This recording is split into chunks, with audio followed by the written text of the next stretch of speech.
as to the community members that are watching us live stream. Tonight's board meeting is the Monday, April 25th, 2016 meeting. I'd like to call the meeting to order. Janie, would you please read the roll?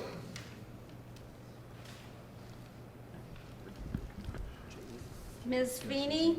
Present. Mr. Uphoff? Present. Mr. Zock? Present. Ms. Flanagan? Present. Mr. Raymond? Here. Ms. Mateson? Here. Mr. Kraus? Here. Board members, you'll recall that we have a long-standing tradition on the reorganization meeting for the superintendent to call the meeting to order. We also have sort of a two-part meeting tonight, and after we have the board approve the agenda, we're actually going to start with the meet and confer for the OEA so that our teachers don't have to sit through the entire meeting. And we'll do that as part one and then come back and do the reorganization part of the board meeting. And I'm actually going to check out for 10, 15, maybe 20 minutes, because also tonight we have our welcome for kindergarten parents to the school district at the Performing Arts Center. So I'm going to dash over to the high school, but I will be back hopefully for the last part of the meet and confer and then for the reorganization part. But we do have proof of notice. Janie's provided that to me, and we need approval of the agenda for tonight's meeting. Second. We have a motion and we have a second. Do we have any discussion about tonight's agenda?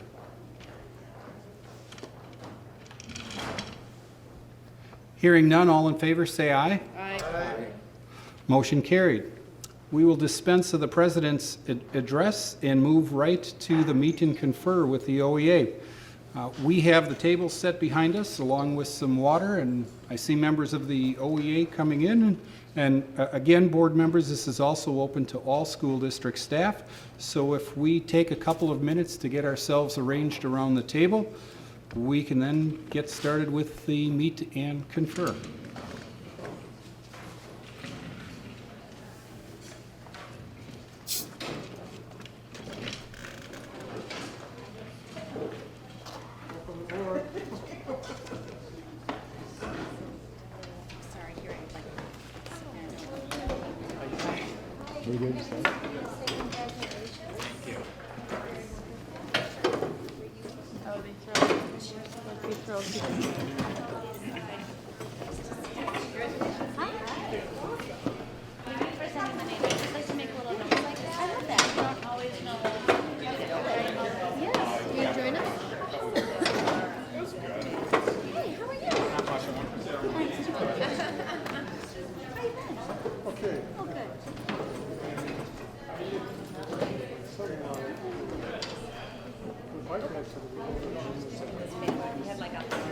Oh, he is. Oh, okay.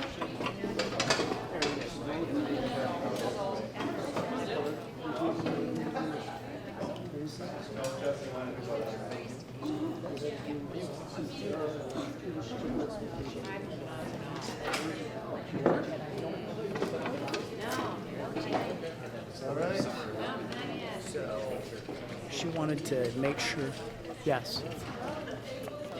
Well, thanks everybody for coming, and I'm not officially the board president anymore, but since we don't have anybody else to lead the meeting, I'll just get us started here.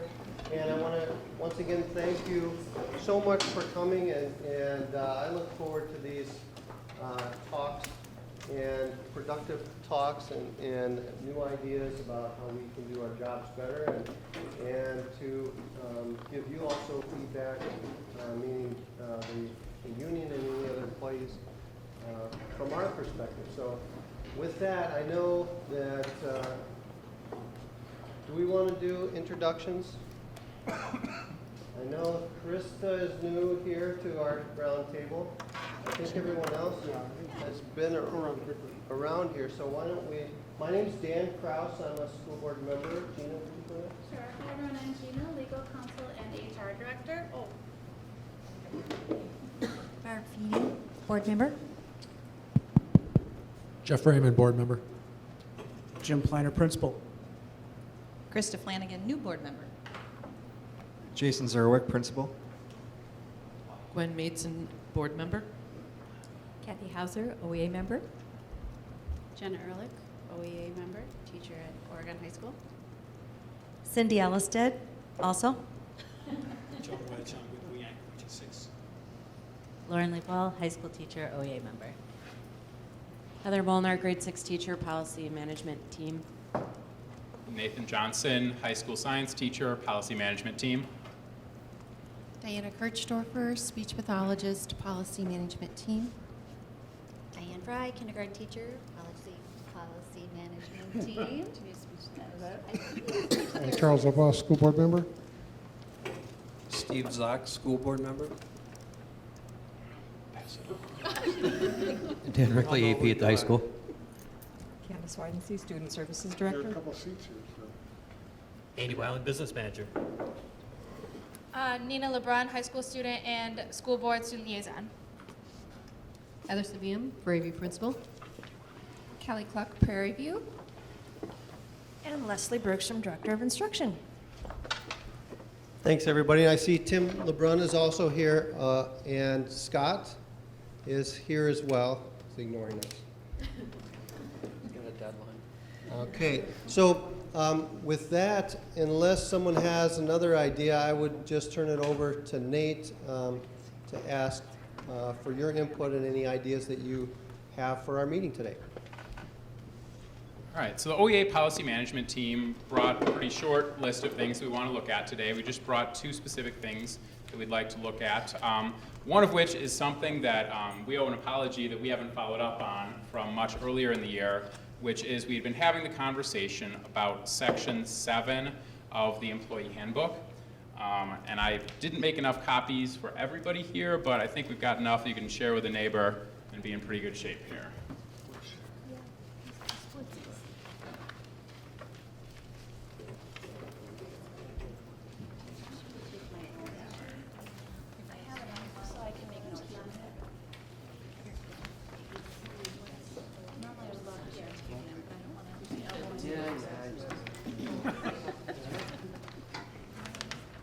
Yeah, we're good. Except maybe the people back there. Do they all? Okay. At our last discussion, there were just 3 items where we hadn't really come to kind of a consensus, as my understanding is, at least, of the conversation. So I'd like to point out 60502 definitions. And the definition of just cause is where we're definitely still having some conversation, and we decided to come back to that conversation. In the definition of just cause, item number 2, the parts B and C is where we were having discussion still. And at this point, what is underlined in B and C is new language since our last discussion. So in B, the new language that we would like to propose is the employee was provided with notice of the administration's intent to discipline or terminate the employee at least 7 days in advance of the informal conference. And the other thing, which is a totally new language proposal that we're suggesting in C, is the employee knew with reasonable detail what the charges were and was given a reasonable opportunity to prepare a defense before discipline was initiated.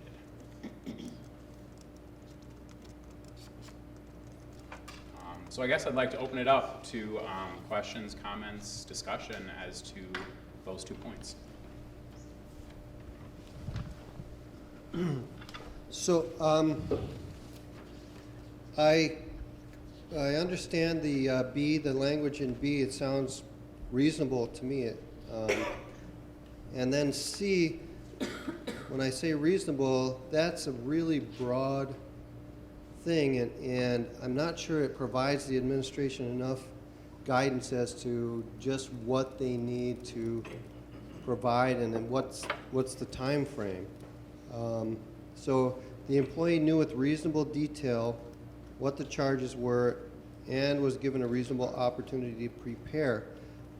Perhaps the reasonable opportunity to prepare could be swallowed up in the new language in B. at least 7 days in advance of the informal conference. And maybe we could,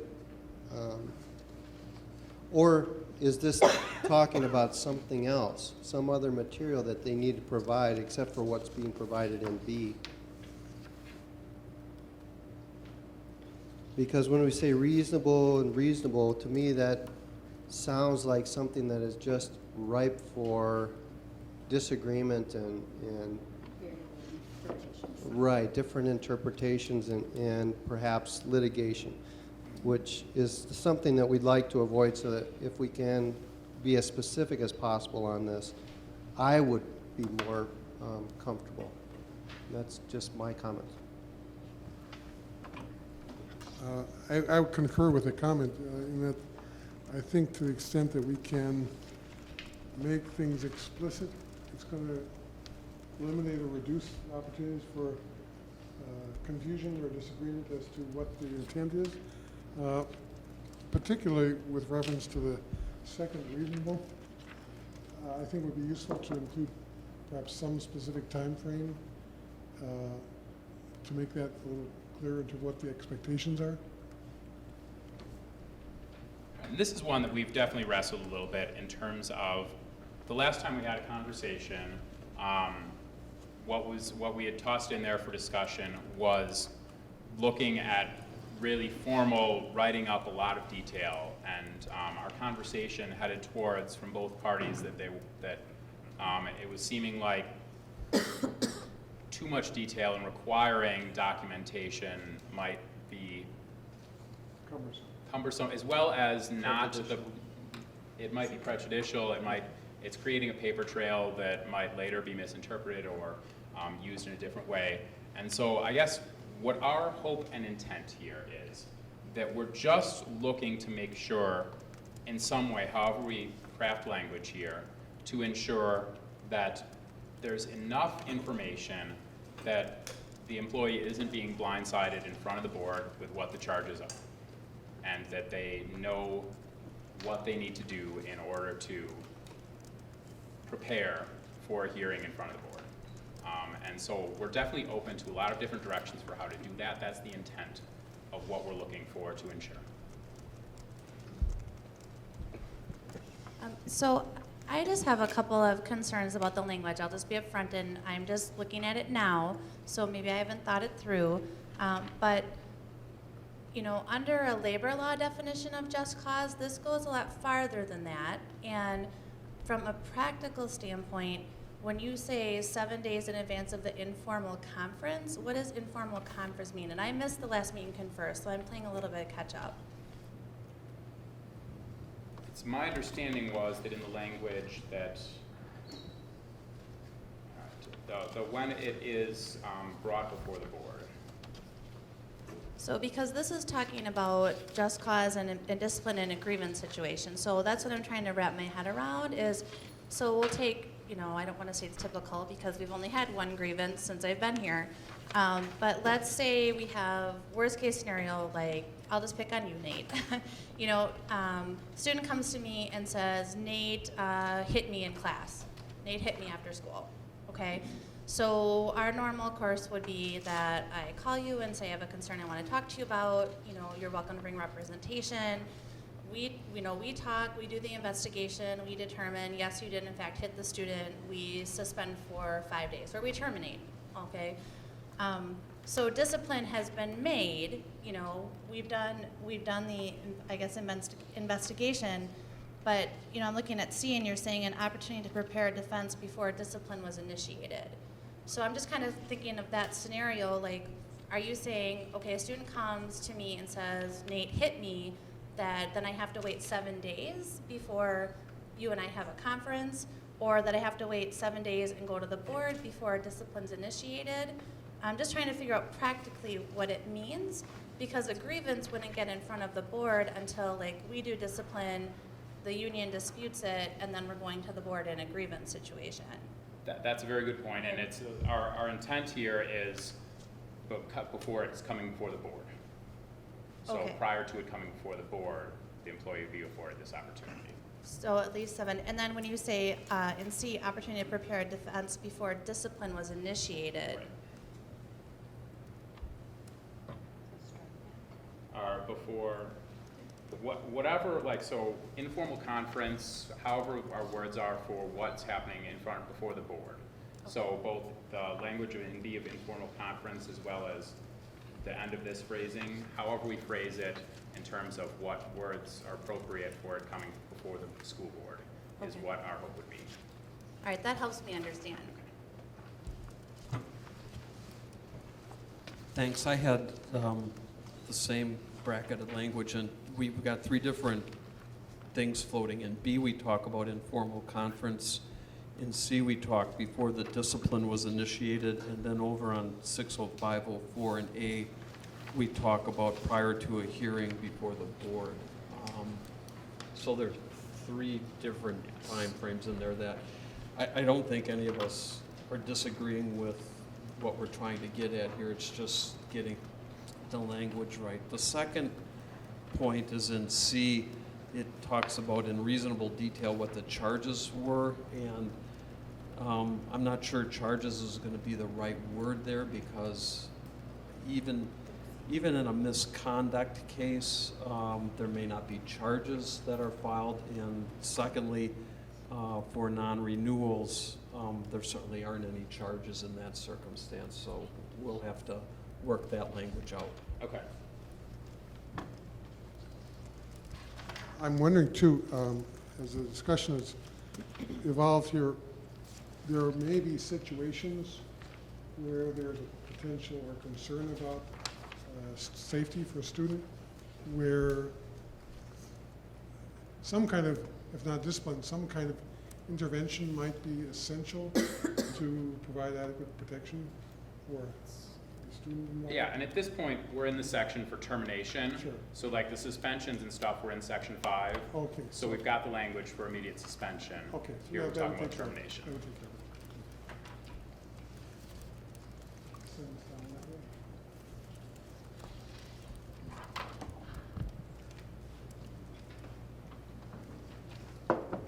One of the things I think we need to be very careful of, and I'm not really, I'll let the lawyers duke out the language, but you know, this is also, we have to remember that we are trying to do something for teachers to protect them from inappropriate targeting, not saying that it happens, but just to make sure that teachers have protection as well, since they've sort of lost a certain amount of protection. So I think that this has been carefully done, and I hope that we can work out some of the language so that we're not always cringing about, you know, legal procedures and being sued and all that, because maybe sometimes things aren't done appropriately, and that's the only recourse an employee has.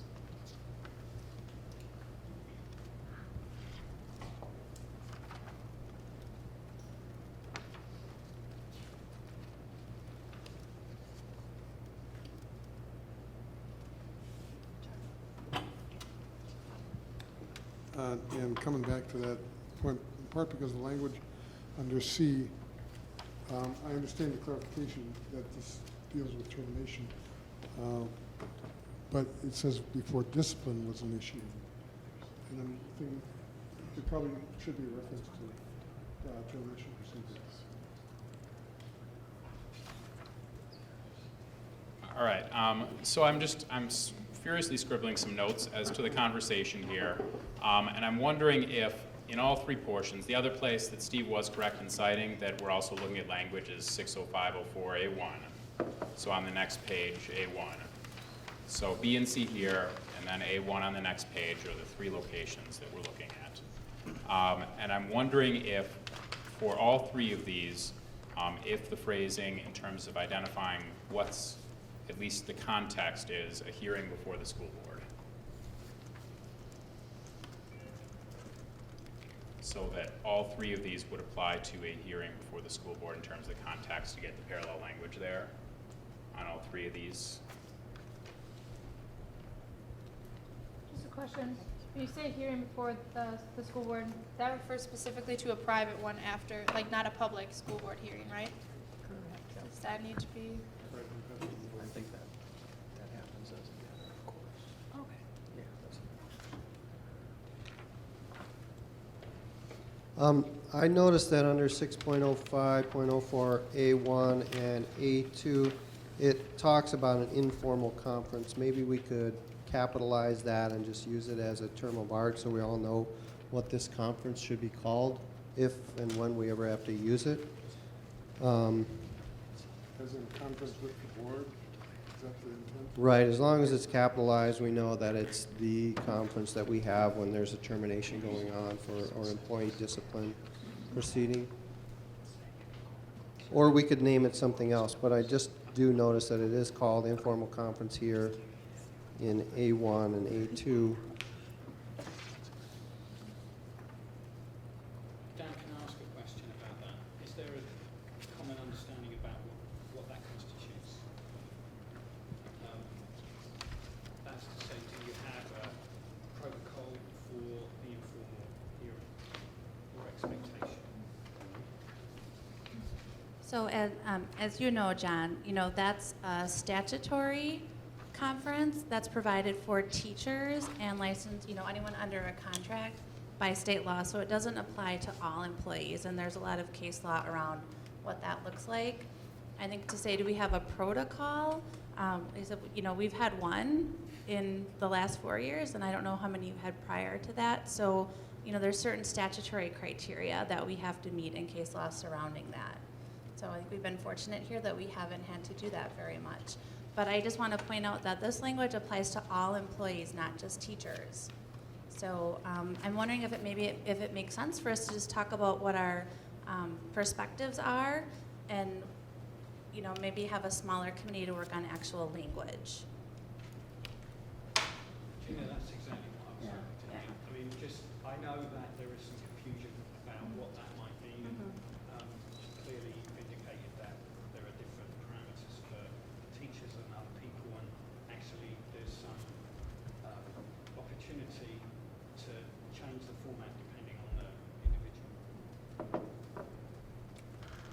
Okay, so I guess what I'd like to ask then is whether there's questions or thoughts as to intent, and then whether we could then, if we are kind of in a place where we could head towards a subcommittee of folks who just want to hammer out language here. I'm wondering if it might be helpful to just see if there's a consensus in terms of whether there would be some value in adding particularly some reference in terms of time frame to both the sections where it talks about reasonable, whether there's a value in having that specified within, to some extent, sort of narrowing the window a little bit. Well, I do believe we've got the at least 7 days of notice there in the prior statement. That's in the first one, yeah. Yeah. The question is whether that or something similar to that ought to be considered for C as well. Yeah, it talks about reasonable opportunity. I guess like where I was hoping to head with crafting language there is information-wise rather than, I was hoping to head it towards information-wise rather than time-wise, just that they're provided enough information in order to be able to prepare a reasonable defense. Because they're not blindsided by something at an informal conference. And we certainly wouldn't want that either. So, we would never want to put an employee in that situation. So I think we have the same interest. All right, so I'm feeling and hearing that we can offline figure out a subgroup to work on hammering out language there. Okay. Good. I didn't want to let that sit too long because it sit on our desks a little too long there. So, there's one future thing that we'd like to preview that's on our docket, that has been on our docket for a while, but we haven't had a chance to sit down and actually hammer out our perspective on this. And we have on our agenda for our summer meeting of our OEA policy management team, we would like to sit down, and this is something that Gina, we've communicated with about getting in the employee handbook an appendix related to evaluation. And that's something that we haven't had a chance to properly follow up on our thoughts on the content of that appendix.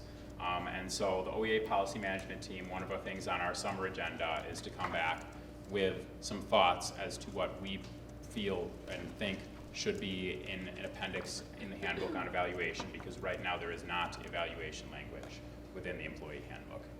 And so that would then be like for teachers, for administration, for like all staff then?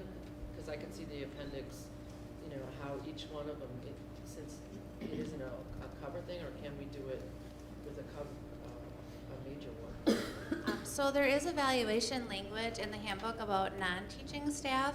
In terms of teaching staff, we had an Appendix A on evaluation, but with the new educator effectiveness state model, it was outdated. So, you know, again, there's like different state law that applies to certified professionals. So, and I think we had exchanged some language, and I'm not remembering where we. The one place that we need to talk, the one place we're sure that we as OEA still need to talk is related to educators on a plan of improvement. That's specifically the place we identified that we weren't comfortable just saying, because that's one that's not as delineated in state law as well, that a lot of the other things were very much paralleling the process in state law. And so we want to have a rigorous conversation in a district as to how to support teachers who are in need of improvement and support them and help them grow and get to a place where they're successful. And so we really do take that seriously, and we want to make sure that we get that right. I would hope there's some opportunity as you're having that conversation for some creative thinking in terms of how that might be implemented, what it would look like, more as a process than as an event, sort of an ongoing conversation about areas that might benefit from some mentoring or some support or some training or in service or out of service, whatever, out of service.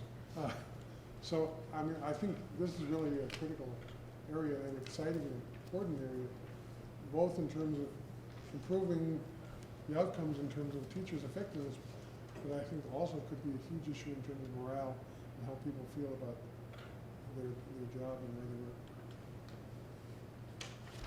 work. So just my thing as a student is to be advocating for students. And so I don't have a whole heck of a lot of business with the your teachers like contracts and this kind of language and stuff. That's not exactly my place. But just if you're having a conversation this summer about teacher evaluations, I think that there are some things that could not really be put on paper about a person. And I know that you guys all recognize that too. But I was wondering if it would be possible to have a conversation about including a student input section of that evaluation. There are a lot of things that you can't put on a resume that a student could say, this teacher sat down with me and this is exactly what they did, and this is what they did outside of the workday that meant so much to me. You know, I think there's a lot of things that an evaluation could not really accomplish just from an adult visiting their room to see one of their lesson plans, or to look at like what kind of work they turn in for like their own personal learning plan and all that stuff. Like that can be put down on paper and evaluated, but the kids that are in the classroom every single day can evaluate those teachers better than anyone else in a lot of ways. So I think that'd be valuable. I don't know how official it would be. I don't know what your purpose is for the evaluations exactly.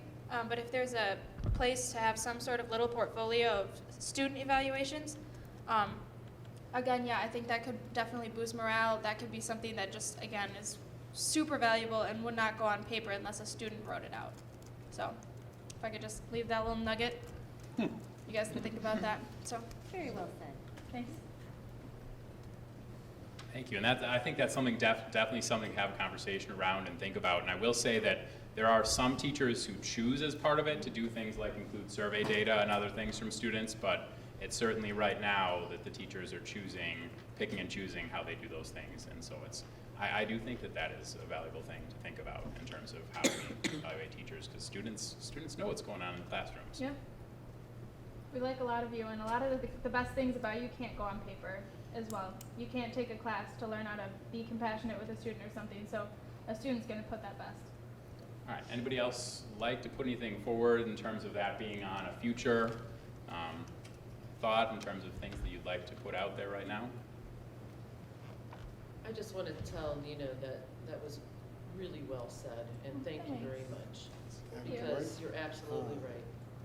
Thanks. Some things are not quantitative. Yeah. All right. There's one other thing that we'd like to bring forward, and I would like to defer a little bit to my fellow policy management team folks on this, because some of them have had more of the conversations with other staff than myself on this topic. But in our looking through the handbook, one of the things that we identified that we'd like to have a conversation with all parties involved in is the question of employee safety, and just how we can better craft parts of the handbook to ensure that there's clear policies and procedures related to employee safety. So I'd just like to hand this off for just a few thoughts on that, and then we'll talk about what we'd like to request going forward with that. So as Nate said, that is one of the kind of the shortcomings of one of the handbooks, is not just employee safety, but staff and student safety as well. And we found some language in some other people's handbooks or contracts, but it's a complicated issue of when children are hurting themselves, when they're hurting others, when staff is involved. It is a very complex issue. And so what we'd like to suggest is that perhaps we have a small committee from the board, meet with the policy management team to kind of hammer out, pardon? Administration. And administration, yes. All of you, yes. But a small committee so that we can get, through it, to just talk about what is, what happens in conditions where people might feel like they are not in a safe place. So, are there any takers, I guess is what I'm saying. Can you give an example? Well, for example, if a student is hurting themselves, you might have to, an adult in the situation might have to take some measures to try to make that not happen or to make it less. But things happen when children are agitated, when they're upset. And so we don't have anything in our handbook that says these are the safety measures that we accord our staff and our other students. Does that make sense? Are we talking seclusion and restraint scenarios that are governed by that law, or different? And then and then we got a whole lot of special ed stuff that. I mean, it's a conversation to have, but there's as John knows, there's a lot of law that governs what we can and cannot do I think as it's a a district. conversation that we would like to have, Yeah. to kind of pursue that a little bit further, Yeah. and make sure that we're all on the same page and we're complying with everything, but also making sure that the safety is there, because I think there's little windows and little holes within that, and I want to make sure that we can kind of solidify some of that if possible. And I think having that conversation will be helpful. Yeah, I'm not saying not have that conversation, I just, it's a really complex area. And I think, Steve, actually, you've nailed it. I mean, if at the very minimum people can understand what the parameters are that everybody's working within, and maybe if there are areas where we can see the district putting some measures in place that are going to help everybody, that would be the way to go.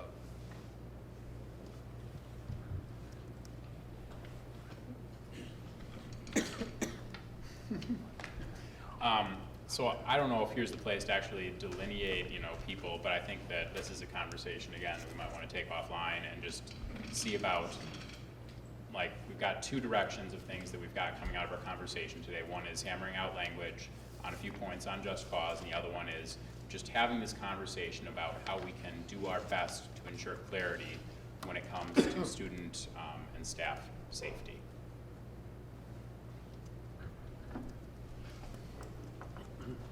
Just a thing on that, I'm not sure that the safety part would be properly in the handbook. Maybe it is. Maybe it's just a broader school district policy. But it is something, I agree, if we don't have a policy that talks about that, different procedures that need to be taken, then we should probably really look into getting something so that the teachers specifically and classroom supervisors have a guidance, and they know where the boundaries are, and they know what they can do what else can be done, who are the support people to call in certain situations. I think the value of having something in the handbook is that it provides a way of making sure that people have access to the information in terms of what the expectations are and what the limits are. My experience with policy, they sometimes sit in a book and maybe don't get looked at as often. And with the employee handbook, at least it's expectation new employees will have had an opportunity and have a chance to sort of read it and become acquainted with, again, what's the expectation of it. So I would encourage, if we can keep it clear and brief, to have some language in the handbook. I think would be helpful.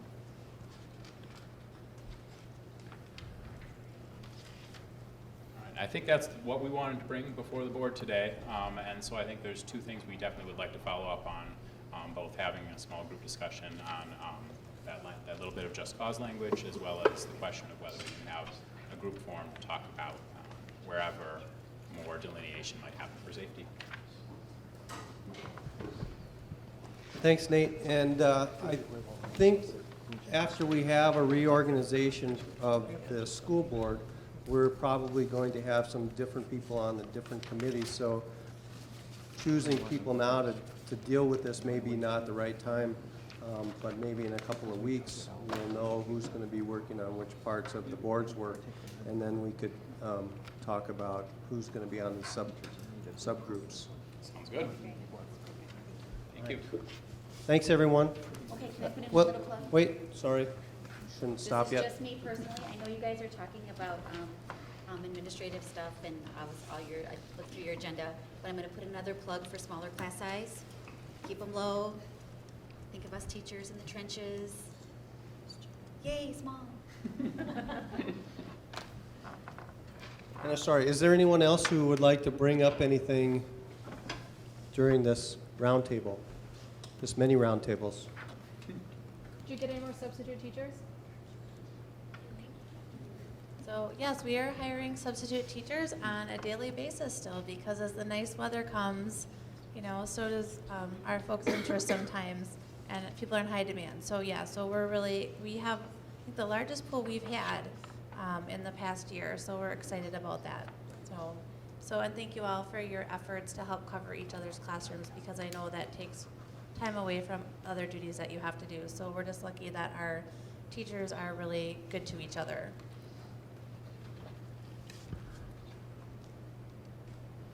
Okay, with that, thank you very much. Thank you so much.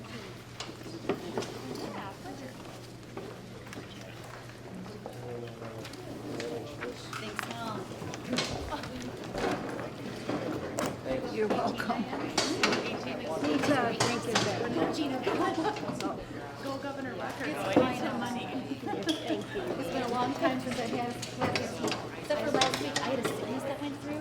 I had 9 kids gone, and then 5 the next day, and 4, and then 5. I don't wish sickness on anyone. Right. But it was just feel the difference.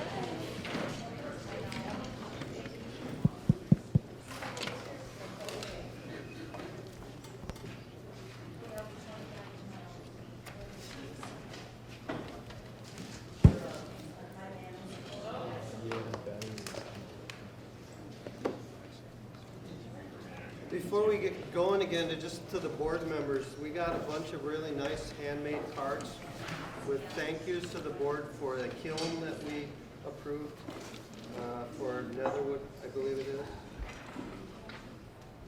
Netherwood Knoll Elementary got a kiln, so they're very happy. This is apparently a picture of something somebody made in the kiln, so I'll start this over here.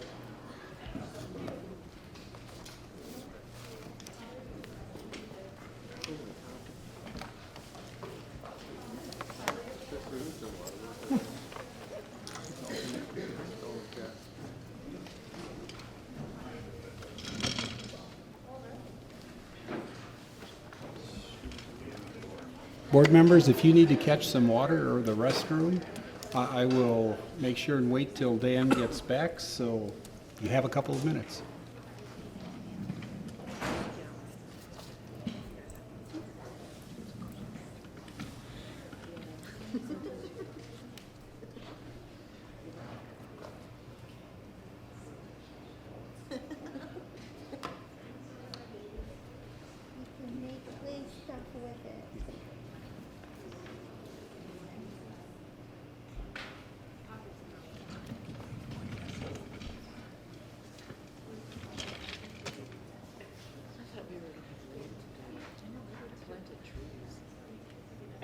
supposed to storm tonight? Yeah, felt like something coming in with the heat and the wind. I totally rooted from sticks a bunch of willows and encouraged them to water to the potted plant. Babies for winter.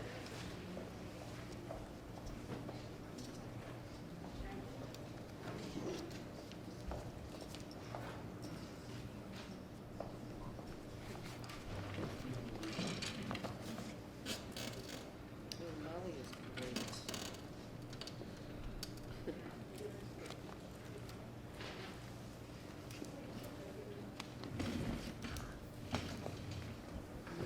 Okay, if everyone's ready, we are back in session.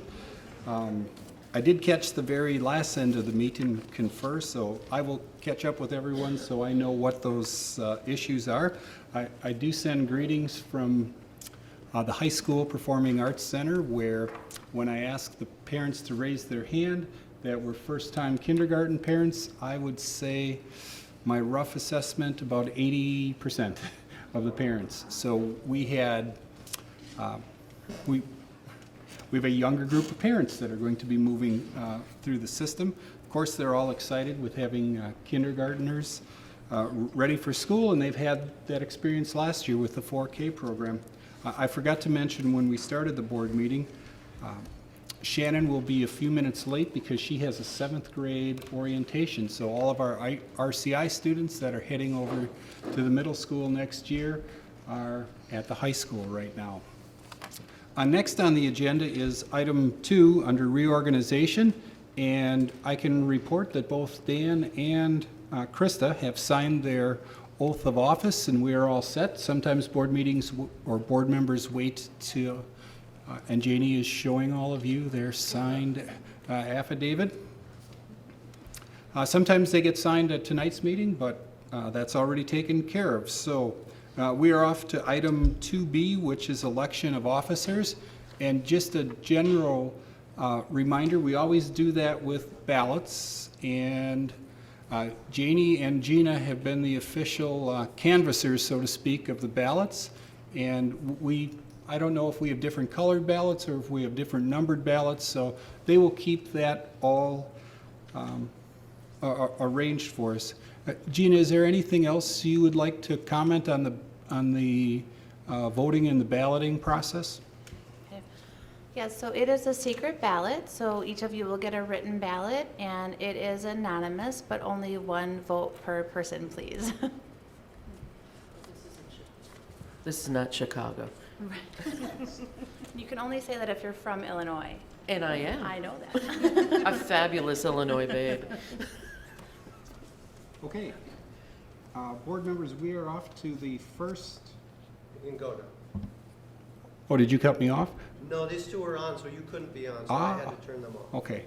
Because the president, I've learned, has the power control on everyone, which I did not know that existed. So the first office for election is president of the Oregon School Board. So at this time, I will entertain motions for that position. I would like to nominate Steve Zock. We have a nomination for Steve Zock. Do we have other nominations? Gwen? I'd like to nominate Charles Uphoff. We have a nomination for Charles Uphoff.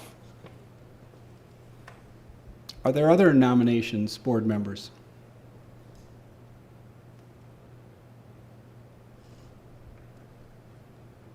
I will treat that as the first call. I was going to say, you should ask 3 times. We'll go to call number 2. Are there other nominations for the board president? That's call number 2. And the last call, are there other nominations for board president? Hearing none, Gina, would you distribute 1 ballot to each board member? And then board members, you can pass them or fold them, and Gina will come back and pick them up.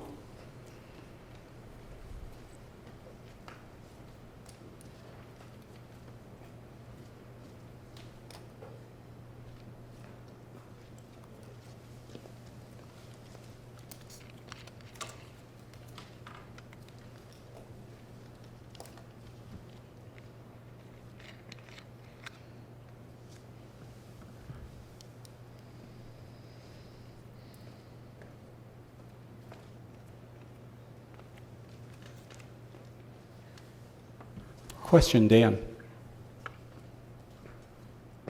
Maybe this is a little late, but the last couple of years, we've had a few words from the candidates before we voted.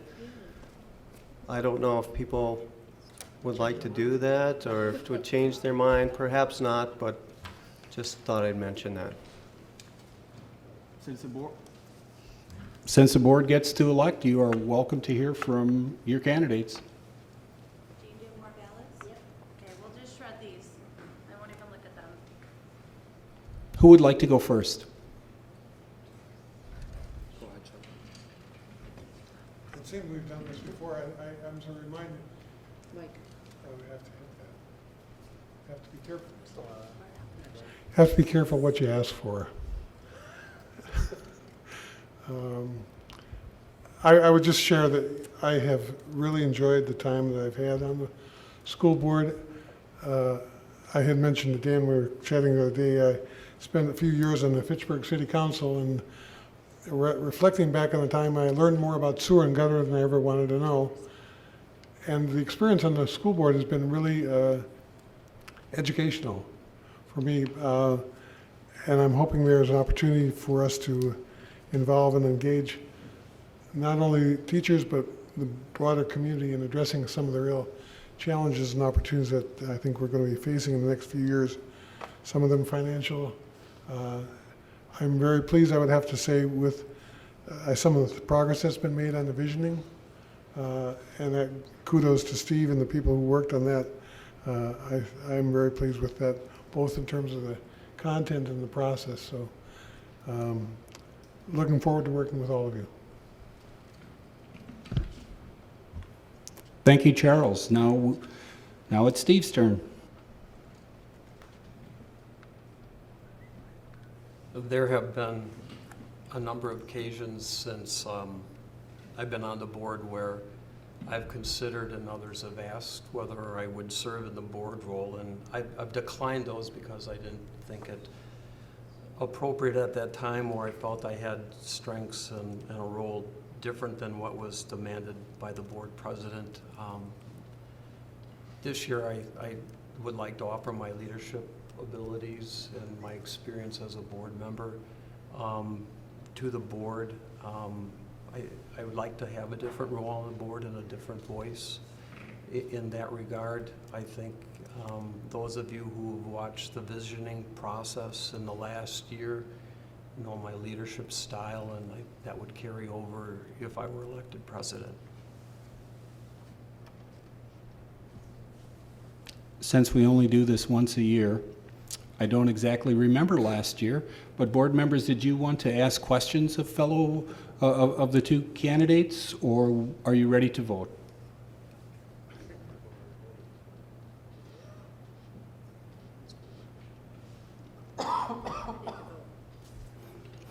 Okay, Gina, would you distribute ballots?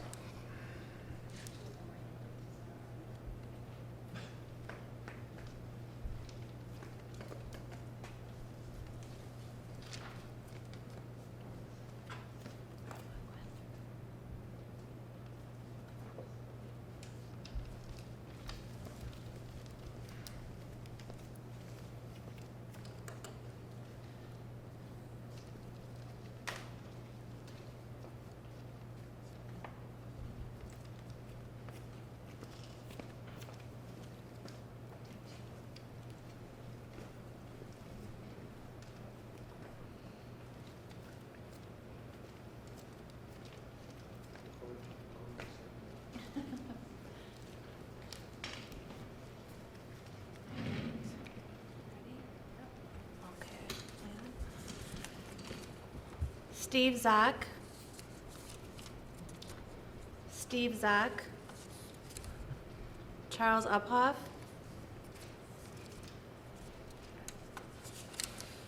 Steve Zock.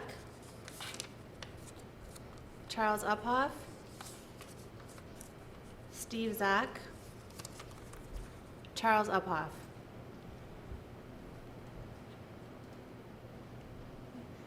Mr. Zock is the board president.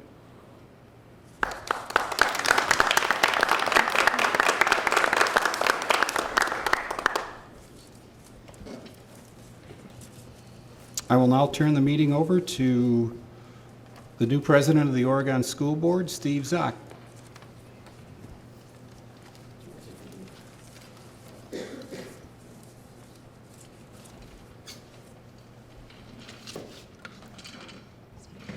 Thank you, everyone, and I look forward to a productive year on the board. The next item would be the election of the vice president. Are there any nominations for the office of vice president? I nominate Barb Feeney. Barb Feeney has been nominated. Are there any other nominations? Are there any other nominations? Are there any other nominations? Hearing none, I would entertain a motion to close nominations and to cast a unanimous ballot for Barb Feeney for vice president. Is there such a motion? So moved. Ms. Flanagan makes the motion, seconded by Ms. Maidson, and the motion is to close nominations and to cast a unanimous ballot for Barb Feeney. All in favor signify by saying aye. Aye. Opposed? That motion carries. I don't think we needed to do a ballot under that motion. Barb, you're the vice president. Congratulations.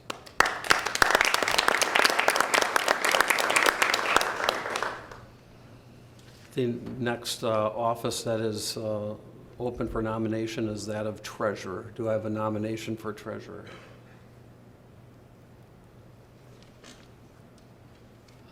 I nominate Jeff Raymond. Any other nominations? Are there any other nominations? Are there any other nominations? I move to close the nominations and cast a unanimous ballot by the board for Jeff Raymond for treasurer. I second that. All in favor signify by saying aye. Aye. Opposed? Jeff Raymond is our new treasurer. Next. You do get the checkbook.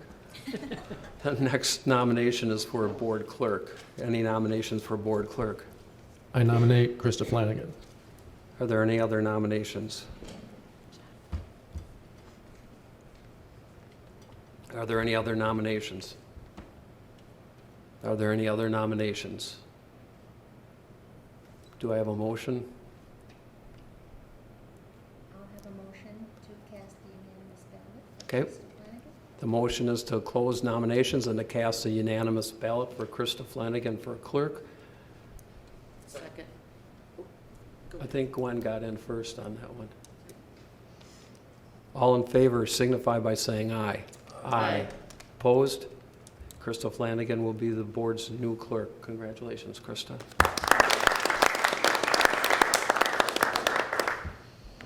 At this point, board policy allows for communication for the public for up to 15 minutes. Ms. Wick, has anybody registered to speak before the board this evening? No. Is there anyone who wishes to speak before the board this evening? Is there anyone who wishes to speak to the board this evening? Is there anyone who wishes to speak to the board this evening? Okay, we'll move on to the next item on the agenda, information items. Is there anyone from the OEA who wishes to speak to the board tonight? Anybody? Okay, no one there. Nina, student report. I can report from my own perspective. Sorry. From my own perspective, that today I was at a conference for the WASC, that's the Wisconsin Association of School Councils. We had our state conference yesterday and today in Madison at various conference rooms in the concourse. We get to have our caucus in the caucus room in the Capitol. The Overture Center, we had some keynotes. We took all the people that are running for our executive committee for next year. So there was 5 of us and our advisor, Juanita Weinert, there. So that was fantastic. We learned a lot. Hopefully that we can they can bring back into Oregon High School, because I will be long gone next year. But it was a great conference again. Along with that, we are doing our new elections for student council. We revamped it a year or two ago. It used to not be voted on school-wide for class officer positions. We changed that, so coming up in the next month or so, students will be voting within their grade level for their own president and vice president. So kids will be running for that and giving their speeches, and then the whole student body of that class gets to vote on their own officers, which we're proud to say because that did not used to be the case. It used to be just voted on within student council. So that's happening, as well as our new executive committee, our president and vice president and that stuff, and that specific voting is done just within student council. So those are all coming in the next month or two here, and then along with those positions would be the student liaison seat. I've been speaking with some of the people who I know would be good candidates to be at these meetings every other week with you guys. And so one that I think I have in mind is Tessa Riley. If any of you know her, she's a junior at Oregon High School right now. Unfortunately, she worked tonight, but I think the next board meeting she'll be coming with me. And then not too long after that, she'll be taking over. So I'm not going anywhere yet, don't worry. But yeah, that's what's going on at the high school right now. And also in the wake of all kinds of sporting events and things like that. Things are going great for all the different clubs. DECA's at Nationals right now in Nashville, Tennessee. We have, I don't even know how many kids there, too many that I can even count on one hand for sure. Our DECA program is just really good, so they took a lot of people to Nationals. And then also since our last meeting, just on a less happy note, unfortunately the class of 2016 and the whole Oregon community experienced another tragic loss to our community. Bailey Connery was a member of the class of 2016. He was an outstanding young man, one of the brightest kids in our class, I think for sure. Definitely one of the sweetest boys I've ever met. If I grow up someday and my sons turn out like Bailey Connery, that's all I could ever hope for. So he was an outstanding young man. Myself and a couple of our students will be meeting with his family and the family of Allison Norland tomorrow. And then a bunch of students will be meeting in the HLR Friday to discuss a memorial for Bailey, as well as how we want to handle our graduation ceremony this year, as both of those students were part of our class and won't be able to graduate with us in June. So again, that is a less happy note. Obviously, it's a discussion that a lot of us never planned on having, but hopefully we can come up with something that's going to be healthy and positive for all of us at graduation. So yeah, any questions on anything happening at the high school right now? Yeah. How's it going with all the construction? Or is it problematic, or is it fun, or what's the general consensus? Yeah, a number of us got to participate in that groundbreaking ceremony, so that was fun for the kids who got to do it. But other than that, I think the main way it affects us is the parking lot. So that part isn't fun, but other than that, I don't think it has a whole lot of effect. I know I could add a gym class 4th hour, and sometimes there's a little bit of noise, a little bit of rumbling, but other than that, I'm surprised at how much it does not seem to interfere with like classrooms or anything like that, at least from what I've seen and heard and experienced. So they seem to be doing a really good job of, I mean, I see progress all the time, so they seem to be doing a good job of getting it done. And I know students are anxious to see the new additions to the school and the changes. So they're just, like all of you, I'm sure, ready to see it. So, but it's not interfering with us really. I've been surprised by that, happily. Thank you. Yep.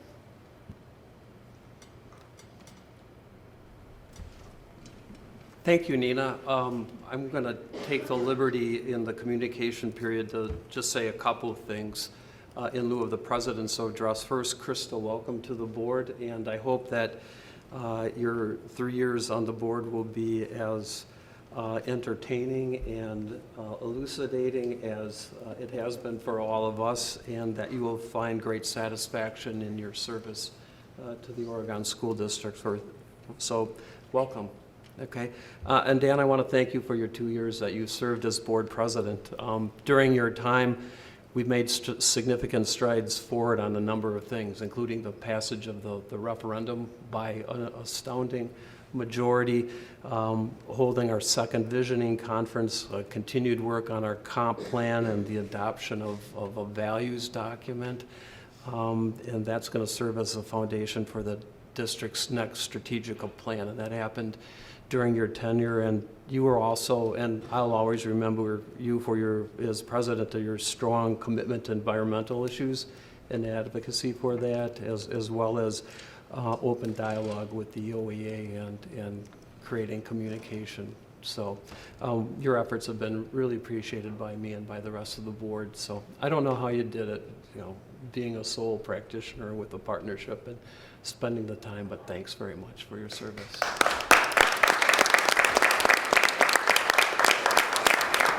And thanks, Nina, for bringing up the death of Bailey Connery, because I wanted to mention that because that is the second time you guys have had to face that. So our thoughts and prayers of the board are with Bailey's family and with the students at the high school. We also lost a graduate from the class of 2010, tragically, Melissa Robinson. And if you are Facebook watchers like I am, you saw a number of moving tributes by faculty who knew Melissa. If you want to go take a look, Nick Lane had a particularly moving one recounting his remembrances of Melissa during her 6 years on marching band. And Nina, that prompted you. Yeah, a testament to the way Melissa spent literally 1/4 of her life. She marched 6 summers, which is phenomenal. It doesn't happen with a lot of people.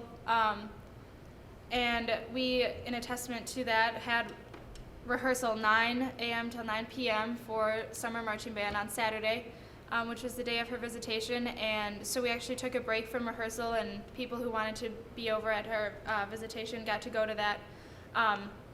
So yeah, I'm sorry I didn't talk about that. I met her a couple of times. She was also a phenomenal young woman. But yeah, Nick Lane especially got to get over to her visitation. And I think that it was a little bit funny and nostalgic for people to show up in band shorts and baseball caps and stuff like that to her visitation. So yeah. Thank you, Nina. This is an incredibly busy time of year for us, and tragic events like that can't help but make us stop. And, if we've lost some focus on what our mission is, that brings us back into sharp focus about what really matters and why we do this. And lastly, we have got a chance as a board to do some really remarkable things in the next year.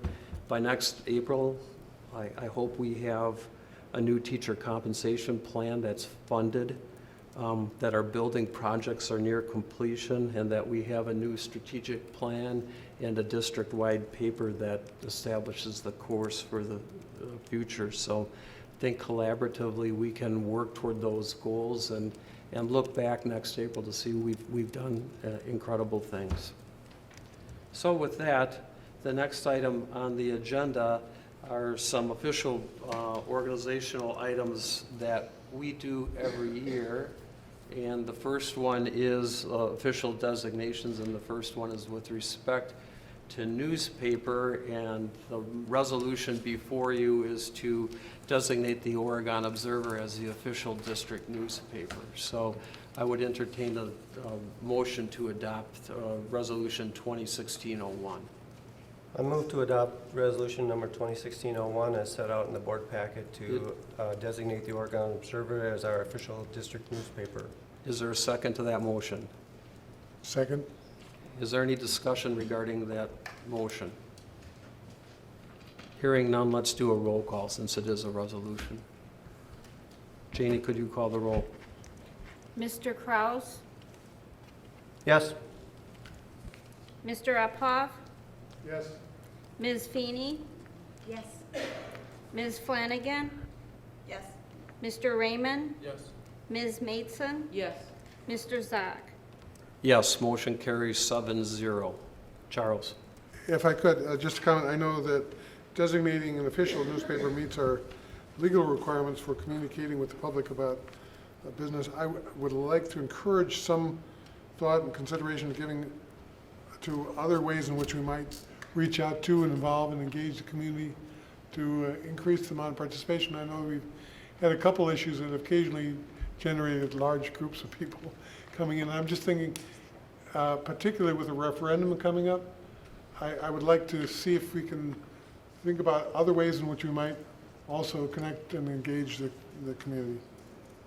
Charles, that's something we've talked about, and it's time that we do have more conversation about that. We're going to have a board retreat coming up where we start prioritizing that, and I think that's one that we should talk about at that time. Next on the agenda is the adoption of an investment policy. Again, this is an annual event that we undertake, and before you is resolution number 2016-02 that prescribes an investment policy. I believe this is, if not identical, it's almost identical to one that we've done in the past. Gina, is that correct? Yes. Okay. I'd entertain a motion to adopt resolution 2016-02. I move to adopt 2016-02 regarding investment of district funds as set out in the board packet. Is there a second to that motion? Gwen seconds it. Any discussion regarding that motion?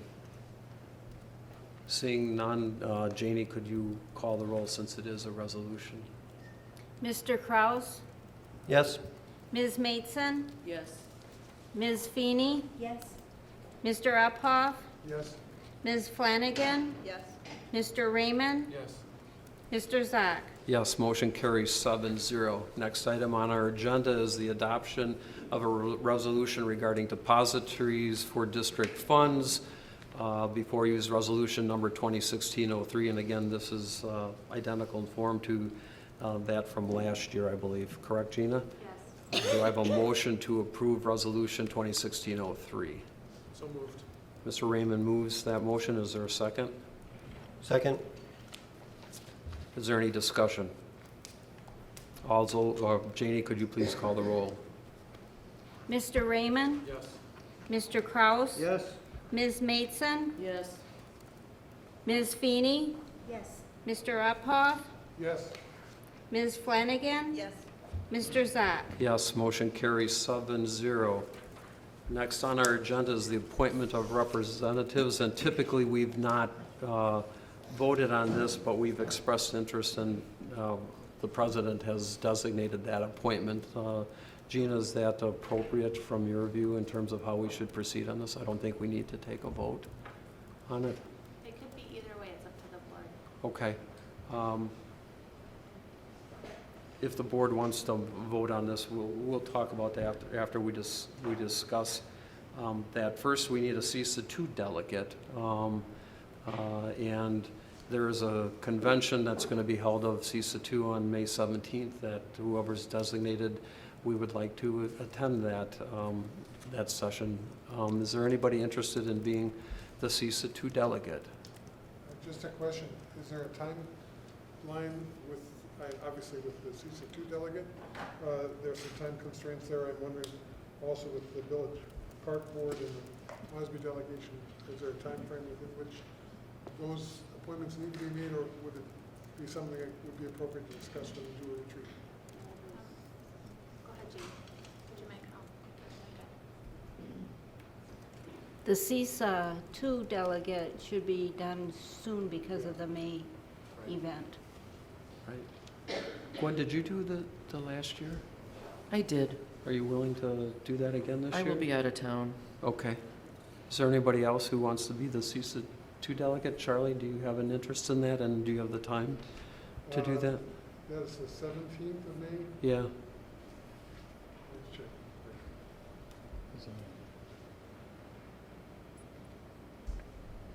Given that you're a veteran in the CISA wars, it would be good to have your expertise there. Yeah, I can do that.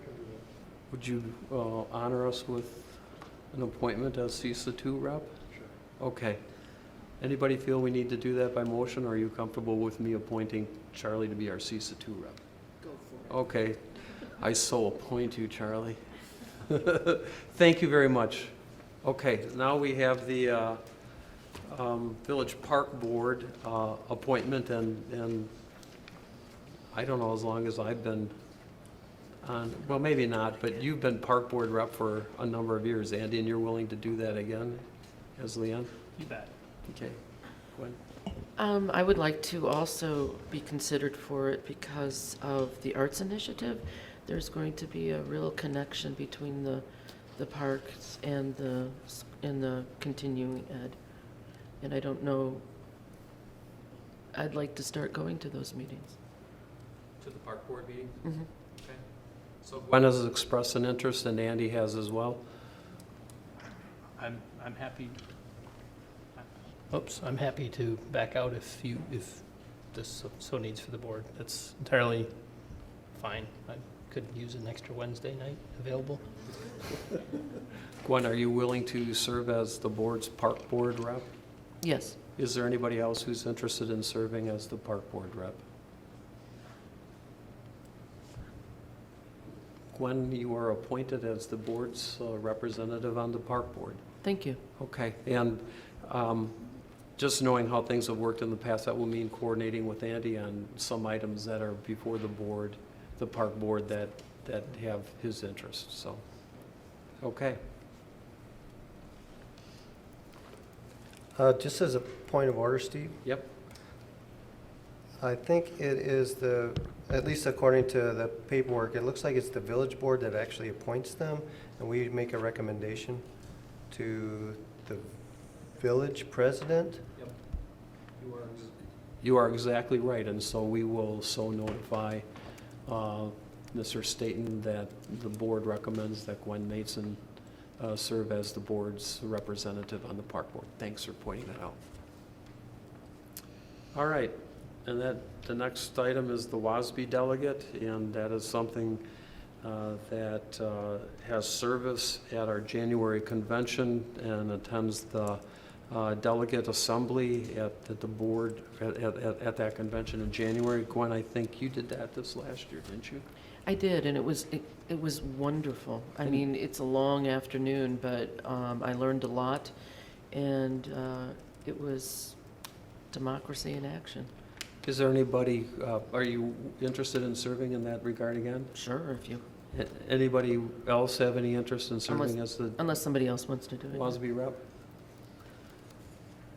Seeing no interest from anybody else, Gwen, you are appointed our WASB rep. Woohoo! Yeah, and one thing that we should do, Gwen, this year is we get the resolutions from WASB in advance of that meeting, and this year I'd like to at least have those disseminated to the board and at least some initial discussion as to whether or not we want to take an initial position that would And I would guide you. recommend that because I was a fill-in for a fill-in, and so I went in there cold, but it was very, I actually enjoyed it. Yeah. I know that's a So, little Janie, when we get to that point, let's make sure we get that as an agenda item. All right. The next item on our agenda is an action item, and it's the health insurance proposal. And I have, at this point in time, I've been recusing myself from discussion because my wife works with the Dean Medical Center, and so I've conferred with Gina, and we think it's best that I not engage in that. So, Barb, I'm going to have to turn the meeting over to you to chair through this discussion, and I'm going to leave the table and we'll return when it's done. Gwen?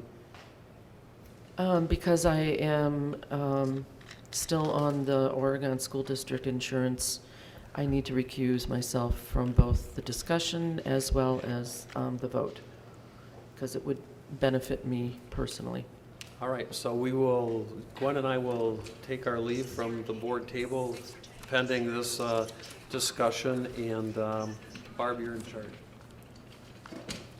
Gina, looks like you're at the ready. Yes, so, testing.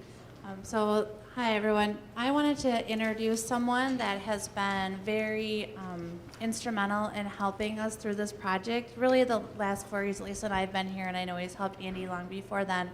But this is Al Yeager, and he works for AFG, so I'll let him introduce himself and just tell a little what he does. But I wanted you to meet him tonight because our committee could not have gone through this process without his help and the help of Heather Baker as well, who works with Al. And she's actually a parent of a student in our district and one soon-to-be student. So I just wanted to publicly say thank you to Al for all of your help and let you introduce yourself to the board. Thank you. As far as background and role with the district, actually goes back to roughly 2002, 2003 when we started working together. And a lot of the efforts then are similar to now, where the group of districts that have been part of, I'll call it the CISA 2 effort, where from a cooperative purchasing approach, we've really collectively as groups of districts worked in a negotiation with the provider systems.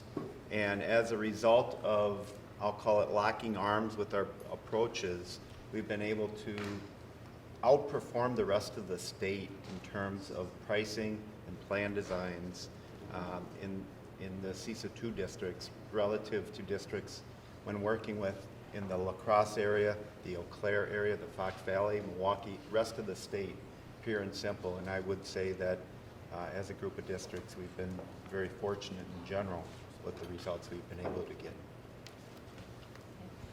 So I know you were all here last meeting when we talked about the health insurance proposal. And so we're here tonight asking the board to approve entering into a 3-year agreement with Unity and Dean.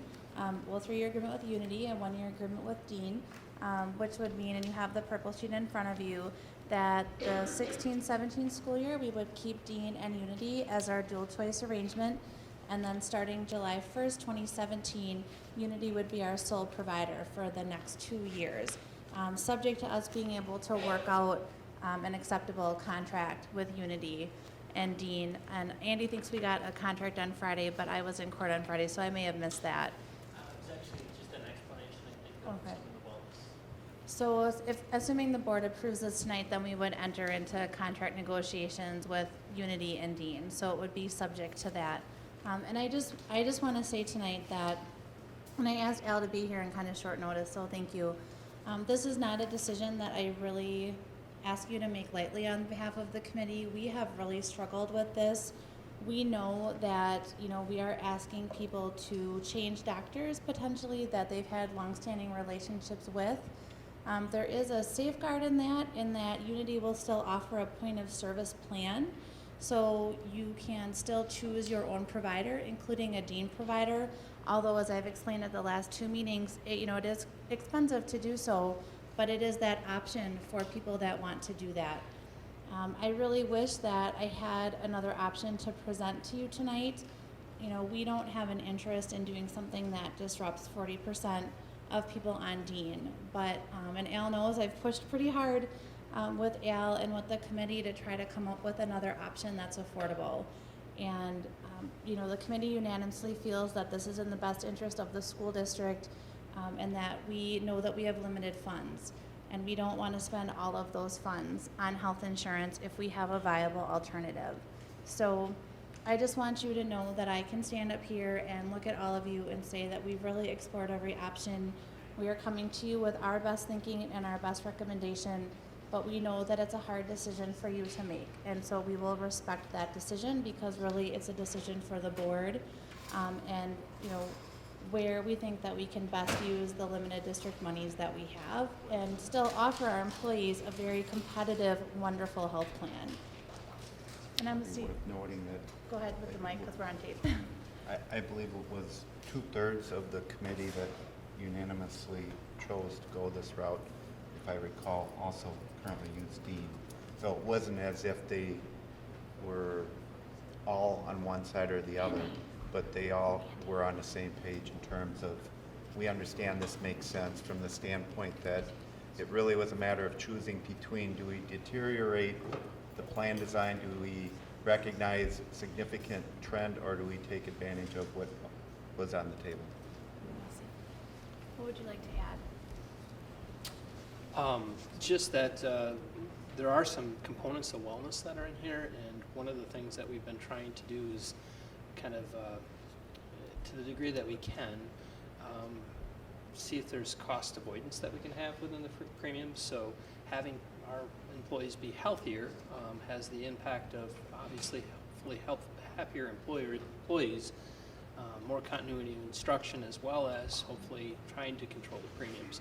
That's a long-term process, and we were impressed with the way Unity is taking a very step-by-step approach at trying to do that. So we do have a document, just looking for it actually, that kind of spells out what those efforts will entail. Another component of why I think the committee was interested in Unity.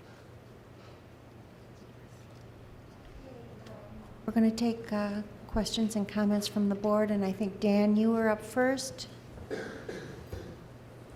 Thanks. There we go.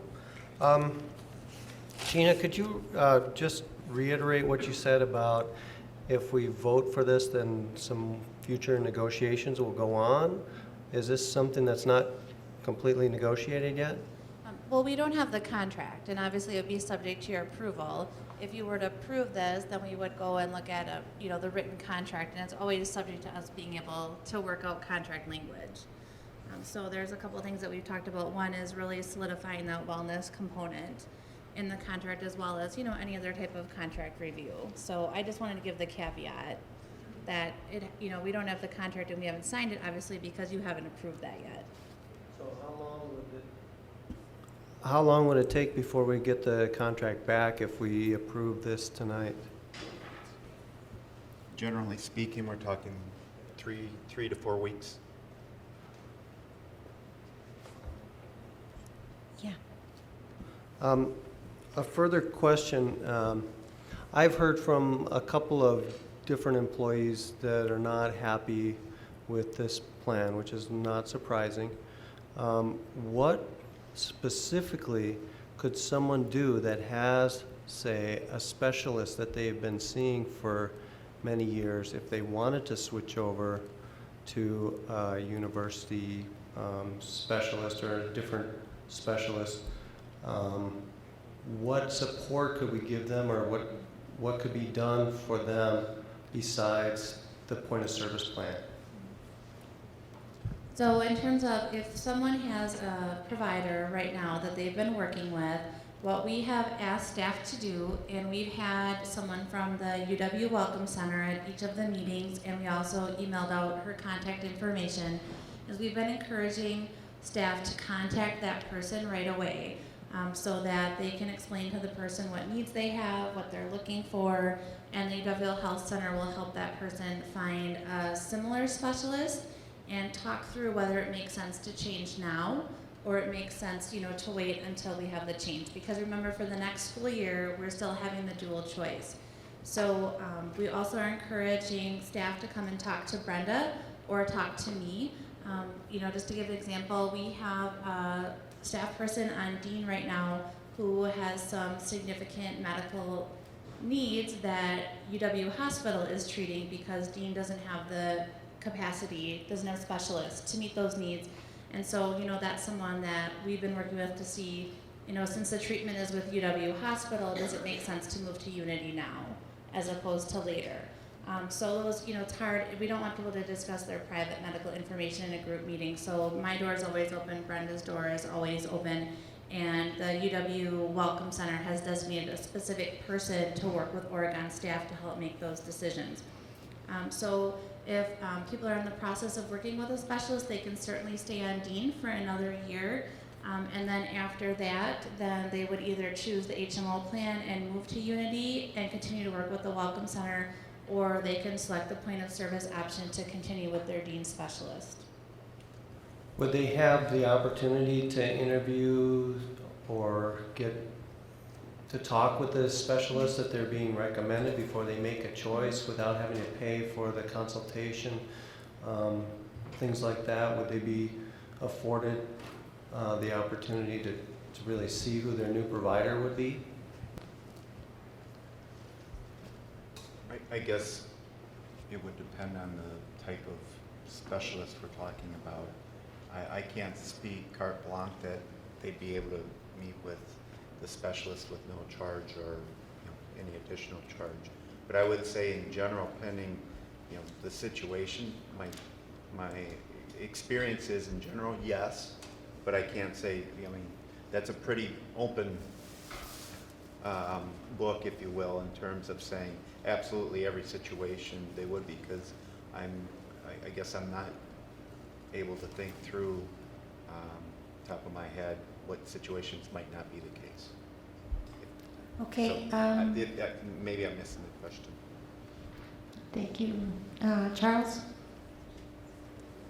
Gina, my understanding is that when there were early discussions that the option of a single provider was also offered to Dean and they did not want to pursue that?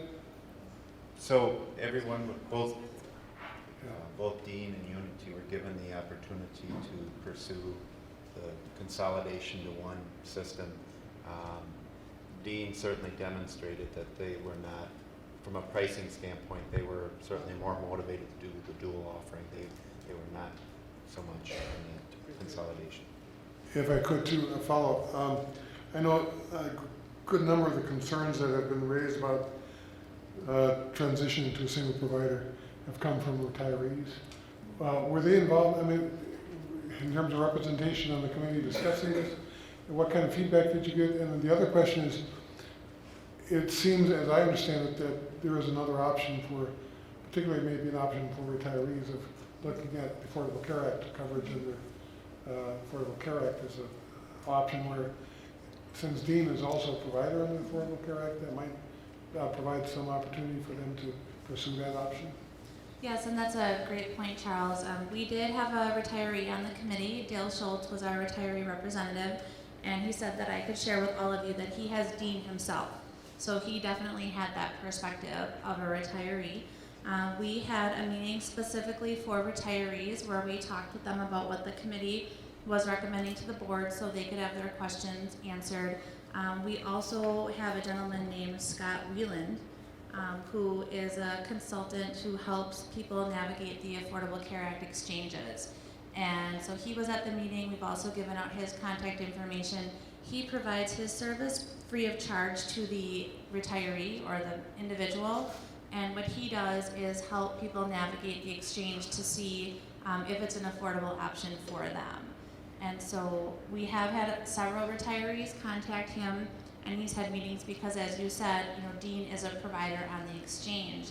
And often, especially if there's someone in the family who's Medicare eligible, that can be a more cost-effective plan than the one that we offer for both, the retiree and for the district. And it's something that Andy and I have talked about quite a bit, and something we're going to be working on this year is what alternatives can we give our retirees who, they don't feel that the plan we offer works for them because maybe they want to move out of the area and we have a Dane County HMO.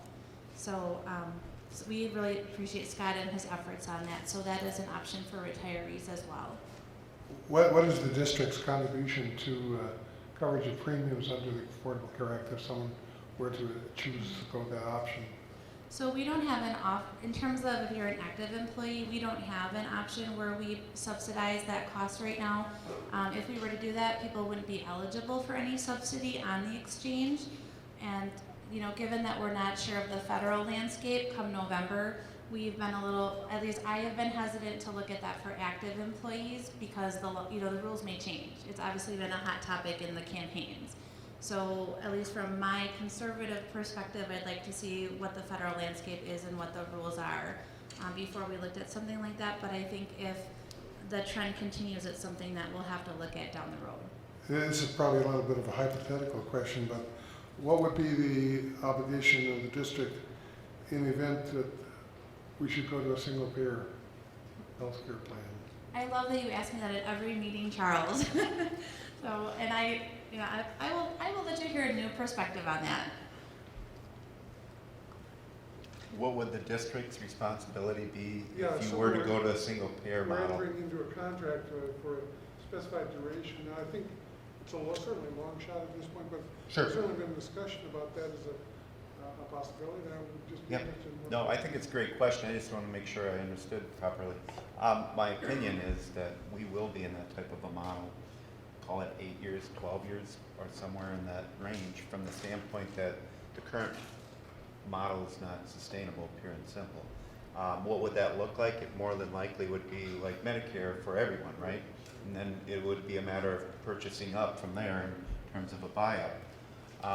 But your question certainly raises a lot of what has been a catalyst for districts to revisit the retiree language in terms of contribution, because if it's based right now on contribution toward the district-sponsored plan, and the district discontinues sponsoring a plan, then it becomes a very gray discussion. So I think what Gina is mentioning come November, the thought process would be, how can we identify a financial vehicle or commitment language that may very well transition you to something that would be, you know, based on a financial commitment as opposed to the district-sponsored plan, and how might that work and what are the mechanics.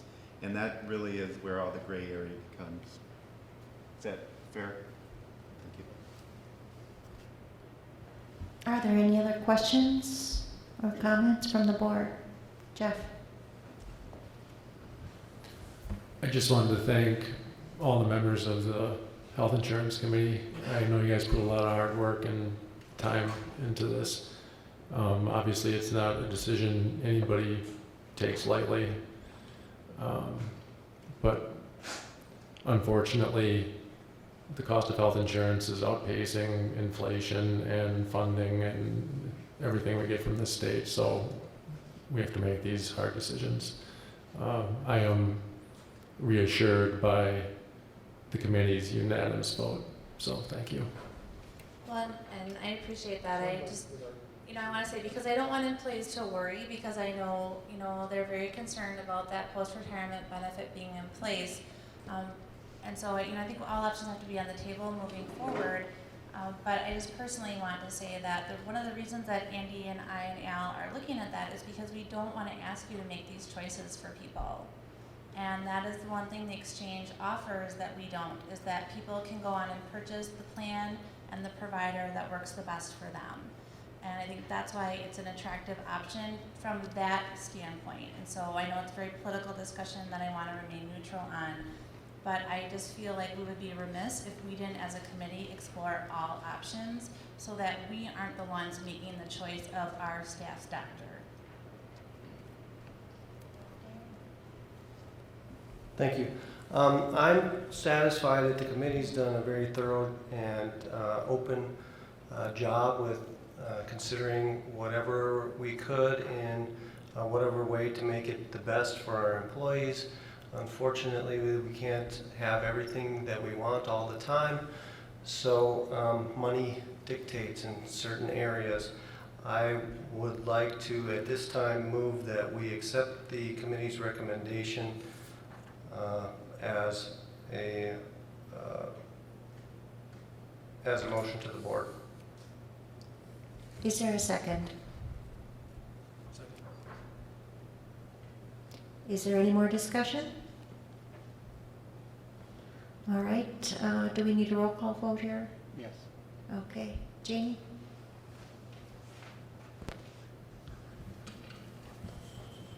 Mr. Kraus? Yes. Mr. Raymond? Yes. Ms. Feeney? Yes. Mr. Uphoff? Yes. Mr. Zock abstained. Ms. Flanagan? Yes. And Ms. Maidson abstained. 5 yes. Motion is passed.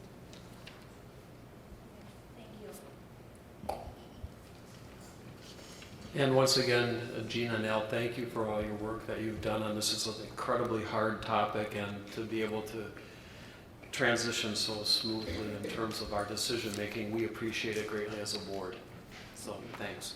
Our next item on the agenda is the 2016-2017 staffing plan, and this is a continuation of a topic that's been before us. We got additional information late last week, and just for a point of reference so we can frame our conversation, Dr. Bussler, what are you expecting from the board tonight, and what are you contemplating that we should take from here and have some further discussion? Actually, two things. First, it would be nice to get from the board a reaffirmation on the elementary positions that were approved via the open enrollment process. And then secondly, I'd like to apologize to the board for us not getting all of this information to you earlier in the week. It's been a little busy lately, and I think we can hold on some of the information, and specifically with the high school staffing, so that you have an opportunity to review the report, and then perhaps at the next meeting, Jim could share that information. I do want to point out just a couple of items that would look different if you compare the two reports. First, we have Appendix 1, which is a budget summary. I'm not going to go through all of those detail, and I know Andy could move us through those detail, but in a nutshell, we have two preliminary budget projections that Andy's prepared, and at this point, it includes the positions, the elementary, the 3.8 positions we have at the elementary level. Our budget is balanced, again, where we our view of that today. Because we didn't have additional funds, the administrative team, I met with them last Monday, and we were going to finalize our recommendation. And once we looked at Andy's preliminary budget information, we just thought it wasn't prudent for us to bring additional requests to the board, because those additional requests would require, and the question that I asked the A-team was, are there things we're willing to reduce in order to fund some of the additional requests? And there were no things that we were interested in reducing. So that really closed the door on our administrative recommendation. Appendix 2 is class size information, and we tried to prepare that in a way that you've seen it before, and most specifically last year. And again, that's, I think, to speak to Diane Fry's point earlier, where she was reminding you of the importance of class size. That's something I would say all administrators and all board members that I know hold that close to their heart as well. Right now, we have some favorable numbers, and I don't mean that to be a qualifier, but right now does mean today, because we don't know all of the open enrollment students, we don't know all the students that will be moving in. The little chart on the right, this one, is a summary of work that Andy and Cara have done over the last 10 years, where they factored in 5-year averages and 10-year averages. To summarize, it's our best estimate in terms of where we are enrollment-wise. On the left-hand column, where it says kindergarten first and then all the way down to the middle school, this is our best estimate or our distribution of K-8 class sizes. Again, we'd always like them lower than what they are, but at the kindergarten level right now, with a reasonable projection, we're at that 21, and we have 4 classes that are at 22. So I think we're real close to our estimate. If we were to receive a significant number, let's say we had 20 more students that came at the kindergarten level, and I'll just do real quick math facts. 20 students times $7,000 is $140,000. We could open another section, and we could cover that section with a classroom teacher. Then we'd have to add some special time to that, but we could balance it in the budget, and that would give us an opportunity to stay in that 21, 22 range. The other option, which I'm not recommending, we have 13 elementary class sections, so we could add a couple of students to each section. Again, I'm not recommending that. I'm just explaining what those options are. And typically, we have sort of locked down the kindergarten and the elementary class size enrollments in July, once we know the open enrollment data. As you go down the list from kindergarten to 4th grade, you'll see at the 4th grade, we're higher. That board cutoff or guideline has been at 24. Then Appendix 3 is the staffing request rationale. I know the reaction a couple of board members asked me after the meeting last time. Could you provide some additional background information on some of those staffing requests? We've provided you with the additional rationale. I ask administrators to attempt to keep it short, but you can see a couple of them are a little longer, and certainly one that we want to keep an eye on, and something that we've kicked around internally is the whole notion of technology staffing, and perhaps if we do a November referendum, and I'm not trying to get ahead of ourselves, but many districts have put some funds for technology staffing into a referendum. Again, not trying to get ahead of ourselves, but just giving you some ideas. Then appendix number 4 is the OHS staffing. We know there's lots of information there. Jim's done a really nice summary of all of our departments, comparing our course requests to our class sizes. And typically that generates some board questions. If you'd like, Jim's prepared to talk about that tonight. If you prefer to defer that to next week, or not next week, our next meeting, Jim is happy to do that as well. So the one real takeaway piece, we'd like affirmation, because we're in the teacher market right now for elementary teachers. We've posted these positions, but we haven't offered any of the positions. And the other thing the elementary principals would like to do is get started with posting those special positions. Those are going to be really tough to fill, because in 2016 it's really hard to find someone that wants to work .2, or conversely, Gina being able to work with our existing staff, that if we have any part-time positions, to make them full-time. So I'm going to stop with that. I didn't use the economy of words that I predicted, and I'll see if there's questions that any of us can respond to. Well, we've not approved formally the 3 elementary positions yet as a board.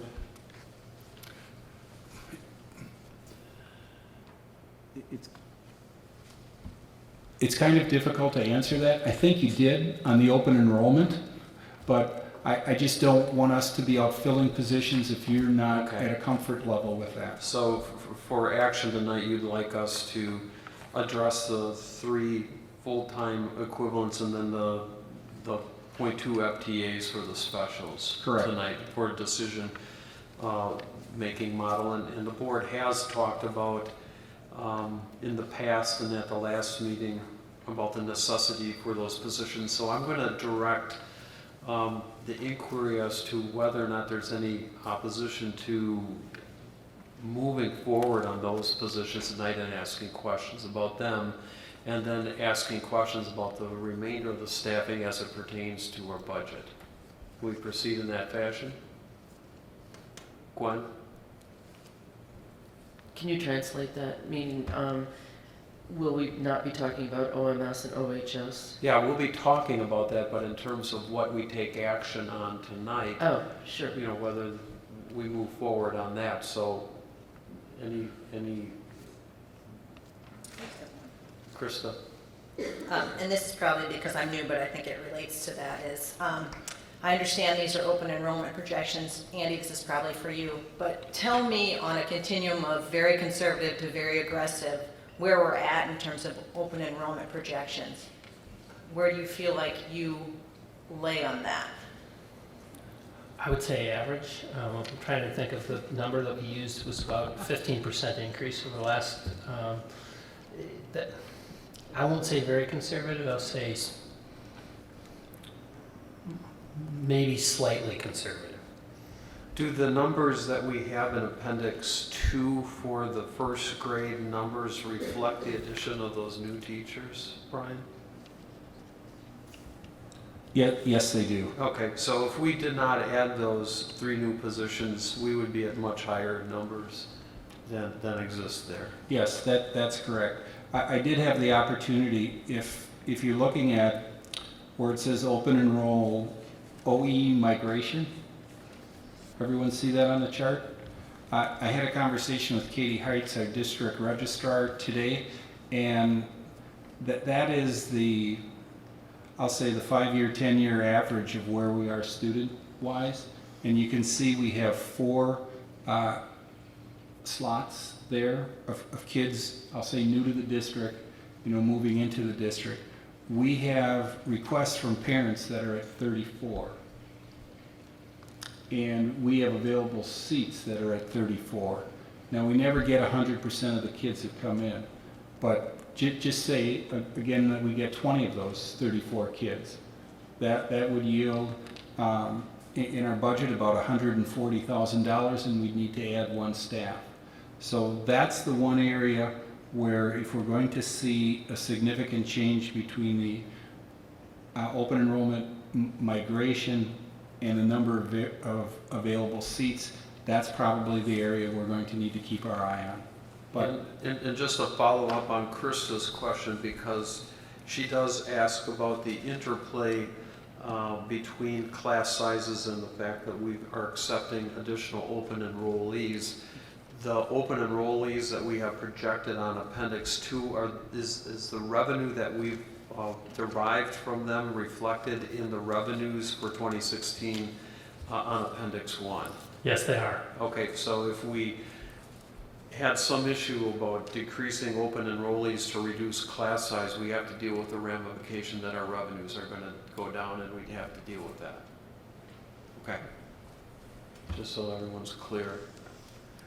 So the questions right now, if we can direct it to that, is the recommendation to add 3.8 FTEs constituting the 2 first grades and the 3rd grade, and then the 0.2 FTEs at physical education and the other specials. Are there any questions from the board about that recommendation from the board? Jeff?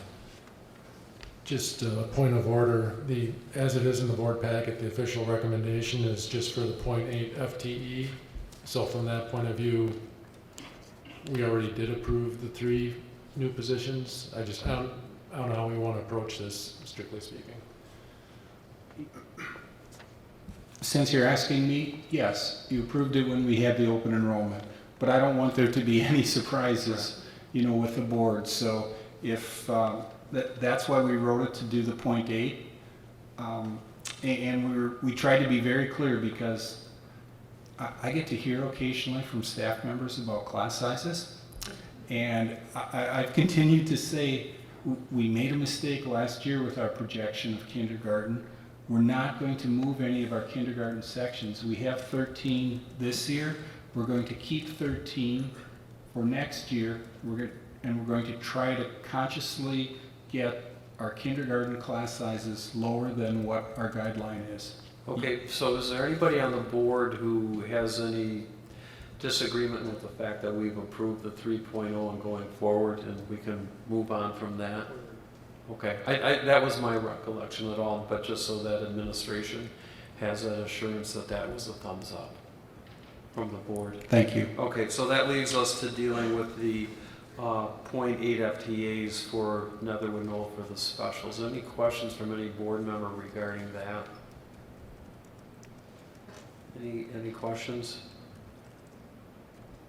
And this is on for an action item, so I would entertain a motion to approve that if so desired by the board. And then we would continue to talk about other issues of staffing after that. Also move. Ms. Feeney moves to add 0.8 FTEs at Netherwood Knoll for the specials. Is there a second? Second. Dan seconds that. Is there any further discussion? Seeing none, Janie, would you call the roll? Ms. Feeney? Yes. Mr. Kraus? Yes. Mr. Uphoff? Yes. Ms. Flanagan? Yes. Mr. Raymond? Yes. Ms. Mason? Yes. Mr. Czar? Yes, motion carries 7-0. And that leaves us then do you have any further information you'd like to present regarding the rest of the staffing, or can we open it up to questions from the board? No. It is question time from the board. And then the thought was that we would carry this over as an action item to the next regular board meeting for consideration. And one of the things that I asked Brian to bring before us was the budget projections, which are on page 7 as Appendix 1, so that we can begin to prioritize our budget issues in terms of the remainder of the staffing. And so that was very helpful. So if you have any questions about the budget or any of the staffing numbers that we have, now is the time. Dan, I went, for a while my style is just go around and ask, and we'll get to everybody, and I'll vary it up. Dan, do you have any questions that you'd like to ask on that? So this is in general about staffing? Correct. Anything regarding staffing, Dan, or the budget that's presented? Right. I like the fact that we're adding teachers this year. It was getting uncomfortable, we know, for kindergarten teachers last year.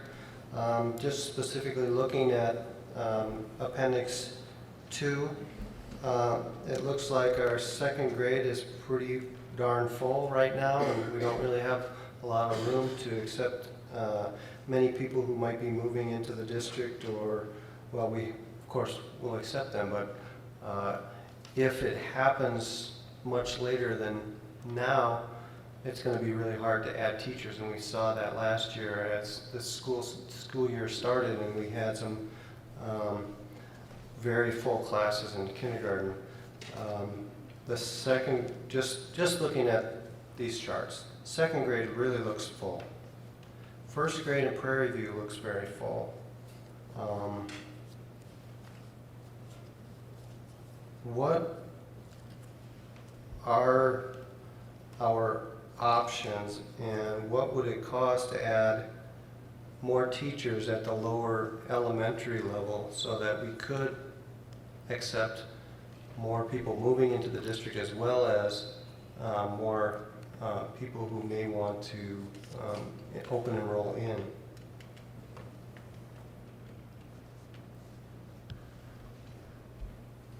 Andy?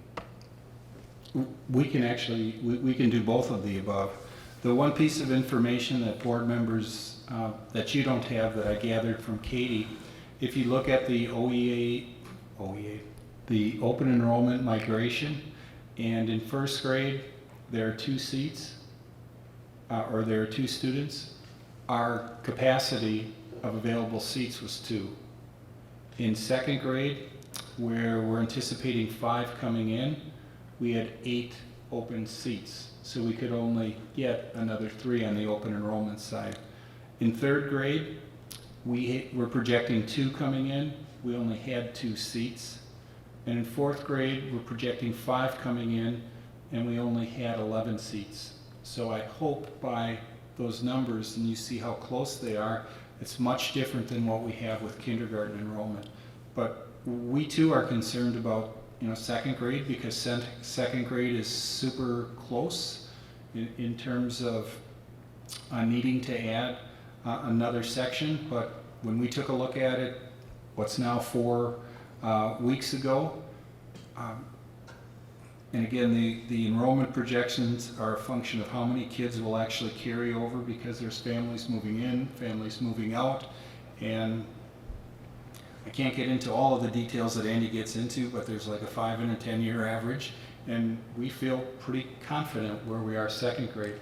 That doesn't mean we might not be back in May, June, or July, when we have to lock those enrollments and staffing down, and we might be back with a second grade section.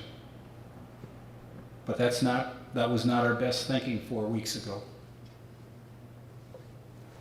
Has that changed from 4 weeks ago to now?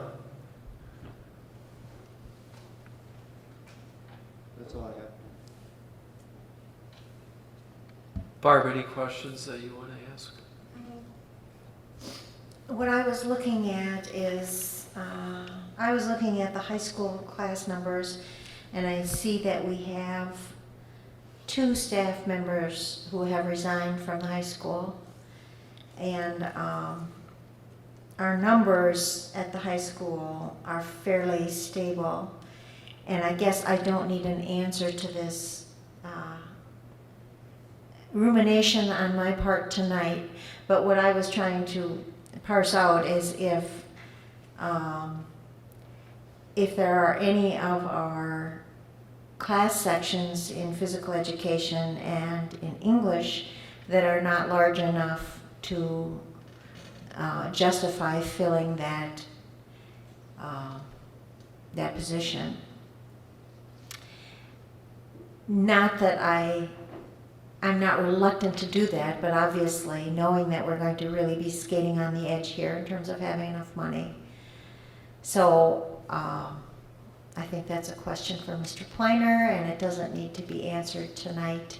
But I assume that you all are looking at that about whether all the sections that are proposed for the high school are going to have enough students in them to justify the expense. Okay, and that will be critical for our prioritization. If one option that you're at least thinking about and we need to weigh is whether we reallocate from other buildings and put them to different areas, and particularly since we have some resignations at the high school. And what are the pros and cons of doing that? Okay. Yes. So I just wanted to thank Ms. Feeney for that question and just reassure the board that anytime that we have a retirement or a resignation, that Dr. Bustler and the administrative team involved, that we do look at what our options are, because obviously that's a really good time to reevaluate our needs. Anything more, Barb? Gwen, any questions that you have? Sort of piggybacking on what Barb has said, I was concerned about the PE as well. And it is, and correct me if I'm wrong about this, and I don't even know legally about hiring, but my understanding is that there was not a female PE teacher. And if that's problematic in the future, that perhaps we need to do something about that, particularly in the locker rooms. I did have some concerns when I went over the packet concerning the OMS class sizes, and based on current projected enrollment at OMS, we will experience class sizes in 7th grade in the range of 22 to 29 students. Enrollment will be highest, 29 per section, in science, technology, tools, physical education, and integrated literacy. And this particularly concerns me because OM middle school is oftentimes a rocky road, and I'm just wondering if we will need to consider hiring some people or some teachers, and I don't know how that would look, to help with these larger class sizes. And I think that's a discussion for next time as well, when we get to hear what's going on, but I did want to put it on everybody's radar. Having 29 students in a science class is kind of interesting. Any other questions that you have on any of the data that we have? I also was concerned about the school counselor increases, whereas it's a full-time position, my understanding. Well, it raises it up to a full-time position, but it's still 50-50 between two schools, and I wonder if we should look at that with some of the current data on mental health issues. I was concerned about that. So it's not really a question, it was just giving some heads up to the administrative team when right, we talk about prioritization, what issues you might have so that they can address them. Right. Okay. Thank you. Yep. Anything else, Gwen, at this time? Oh, while I was reading, also, I really liked the whole idea of the bilingual position. So that was very cool. Thank you. Krista, any questions that you have? Yeah, and I apologize if this is, most of these are just because I'm a newbie. But as I look at the class sizes in elementary school, and I guess what I'm trying to understand is what the numbers represent in the classes in terms of students designated to that class, but if students are leaving because they're advanced learners or things like that, where that has an impact in actually kids that are in that class, but this represents who's actually assigned to that class. That's correct. This represents who's assigned. not necessarily who is in the class every day for 176 days. Okay. And then looking at the rationale in terms of paraprofessionals, I guess I have some questions in terms of, there are always budget parameters, but as we look at a best case scenario, is it one teacher, smaller class? Is it a teacher, a paraprofessional, and a somewhat larger class? I mean, what is the best case scenario? Is it dependent on what grade, elementary versus RCI? I mean, as we look to prioritize, what is the best case scenario? And maybe you can't answer that right now, but. I'll give you my answer. My answer would be always a teacher. And a smaller class. A teacher in a smaller class size. What we've been able to do in a district, and we have a long history of having paraprofessionals helping out when we get a class that, well, I'll use the second grade, what Dan mentioned with our class sizes being, in some cases, over that 22, we'll assign additional paraprofessional time based on where we are with some other grade levels. Elementary principals will get together with their staff, come up with an allocation model, and provide more paraprofessional time to the grade levels that have the highest class size. It's not perfect, but it's another set of hands in a classroom, and it's a way for us to help offset some of those higher class sizes. But that's my personal opinion is teacher first and smaller class size first.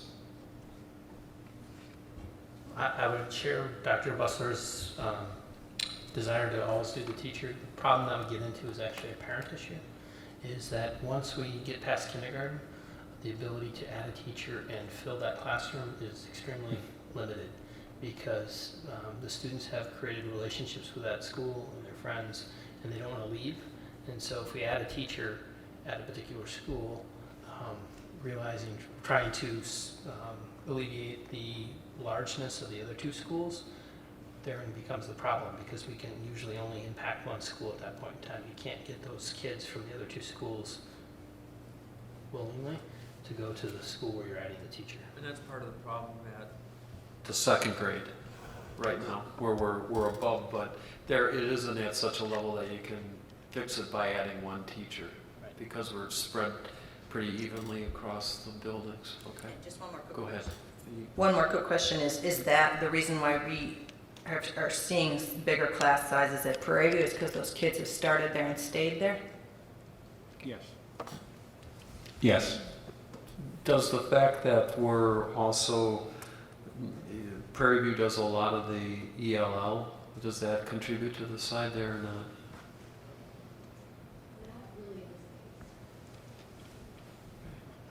All right, is this along the line? The ELL does not contribute to the larger class sizes, although I'm glad Gwen mentioned it, because I forgot to mention, probably my personal top priority when we look past positions that have already been approved is and I realize I'm out on a limb here, but somebody has to speak for the administrative team. The RCI ELL program, that's really an equity issue in the district. And frankly, we need to build our ELL program at RCI and then at the middle school. It's also something that, for those of you that have been through this before, you know we don't have all the budget data until October. If we were to add an ELL program when Andy is locked down on where we are budget-wise, it's probably better to add an ELL program at that time, because we really can't add a kindergarten class on October 24th. It's too late for that, but it would allow us some flexibility to add that ELL program later on in the school year. Okay, Krista's done, and I'm going to move to Jeff. I found the rationale for these positions that have not been formally requested quite compelling. And looking at the budget projections, I see we have penciled in a 2% wage increase. I'm just wondering if the A-team discussed the possibility of reducing the wage increase to potentially be able to fill some of these other positions. We talked about it in the big picture. It's the same thing that it comes down to every year. Do we reduce a wage increase to fund additional positions? We just thought at this time, because we have no super clear direction on even having a referendum this fall, it was better for us to just allocate that wage increase, and it creates some thinking on behalf of the board, and it also gives us a time for reflection. It's really a difficult dilemma to be in. Are we going to retain our current staff with a competitive wage increase? I shared with administrators, I'm a little reluctant to reduce that wage increase after my last Dane County Superintendent meeting, because virtually all the districts in Dane County that were at the meeting were somewhere between 1 3/4, and Middleton was at 2.5%. Now, the reason Middleton was at 2.5%, listen carefully, they increased 300 students. I don't want us to increase 300 students, because I'm not sure where we'll put 300 students if we get that kind of an increase between now and this September.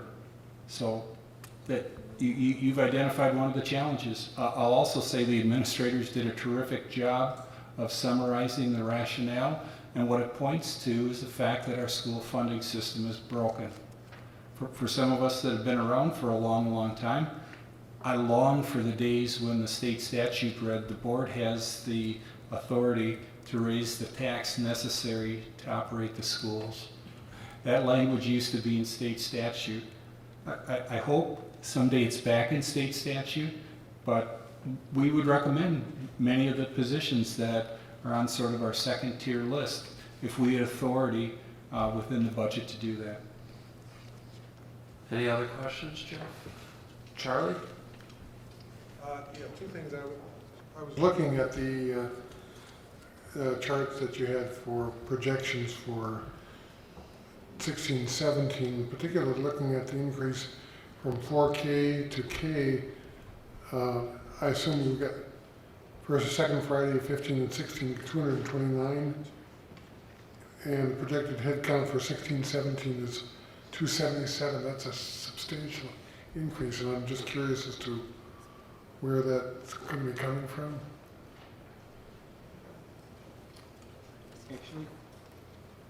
Actually, it's a document that I share with you every week.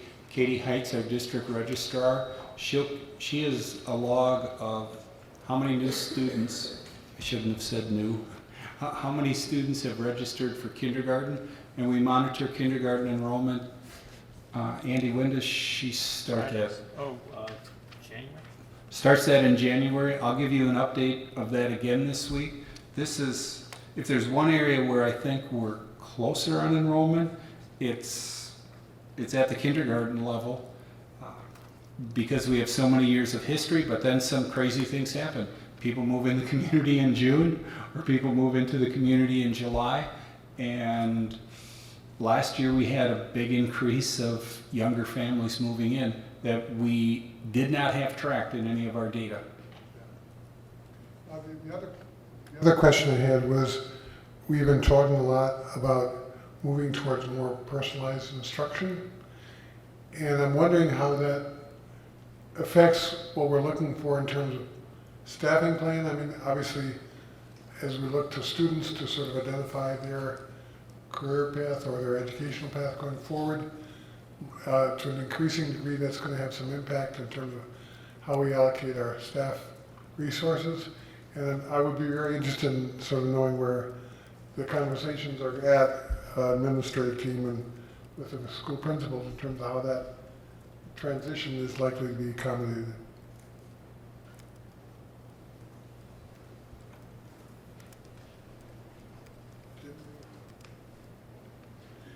Jim, do you want to talk to that?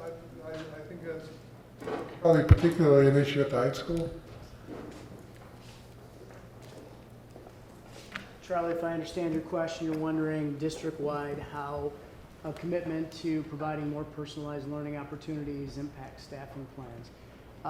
It looks different in different places. In K-8, and I know it's probably more ideal for other folks to speak to that, personalizing learning experiences doesn't decrease the need for kind of that ratio between teacher and student to be kind of in the range of manageable. If anything, it cries for more reasonable class sizes so that teachers can be reactive and continue to work with students and meet them where they're at and provide opportunities to diverge from one size fits all. My assumption is that it may have some impact too in terms of what kind of offerings we're going to be providing and transitioning, looking at the skills and the aptitudes and experience that we have going forward and what kind of mix we might have. Sure. You know, and in high school in particular, we have our personalization has really shown up more in the area of blended and online learning opportunities for kids as well. And so, you know, I don't know that our staffing plans have taken into great consideration, you know, the cost and benefit of personalizing instruction. I think that you know, K-8 in particular is driven by it's driven by kind of a formula. You know, it's how many students, you know, how many sections are you going to run, and certainly the high school is more driven on a request model on our and so, you know, it feels like a little bit of a moving target as we unload our classes that don't run and we put all our alternates into requests. Our class numbers change significantly. From the time this ran, we unloaded our AP English and Honors World Lit numbers have gone up to a combined section of 20 from what it was sitting at real low because we unloaded the American Contemporary Honors Lit course that isn't going to run. So currently our counselors are moving really hard and fast to try to unload alternates and put folks into places they sit. At the high school, next year's graduating class, we have 3 credits of math and science required for graduation, which is a statewide change. And we haven't asked for additional allocation to make that happen. It's not an insignificant number of students that are going to have to step up to that requirement. As a matter of fact, we do have you know, students this year that we are working really hard who are close to that stage and need to get there unless they fall under next year's graduation requirements post summer school. So, you know, that is, I don't want to stray too far afield. I don't know if there's any questions you have for me while I'm standing here. If you want me to wait until you've had time to look more into the report, I'm happy to do that as well. Gwen, do you have a question of June? This is a technology question, and I'm wondering if there has been discussion about including, which would mean a full-time hire, or maybe, I don't know, maybe even part-time, computer programming, which we don't offer. And it seems to me like this is something pretty important in our day and age. So coding or kind of an AP computer science course, I know is something that we have interest in developing as well. I know that you know, districts that have it are doing wonderful things with it. I know it is also a very difficult, it's also a very difficult allocation to fill if you have a vacancy. So it is something that, you know, we're looking at as we look at course development moving forward. We don't have it currently in our plan now, and we don't have internal capacity to teach that, but it's something that definitely will be on our radar. I'll give you a path forward on it, and it's something I'd be comfortable with. I don't know if the board would be comfortable with. I'm not sure Andy would be comfortable with it, but I now have his attention. I would love for us to restore our computers software and our coding program.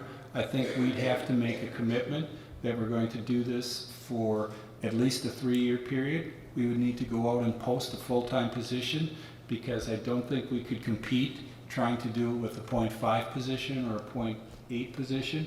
I think we'd have to take that for 3 years, and I'm going to say it on camera, we'd have to take that money out of fund balance and after a 3-year period, reevaluate, and maybe there are some of our students moving from other classes into the computer programming class. But when I look at where the high school staffing is, I don't see how we can squeeze a full-time position out to put it into a coding position.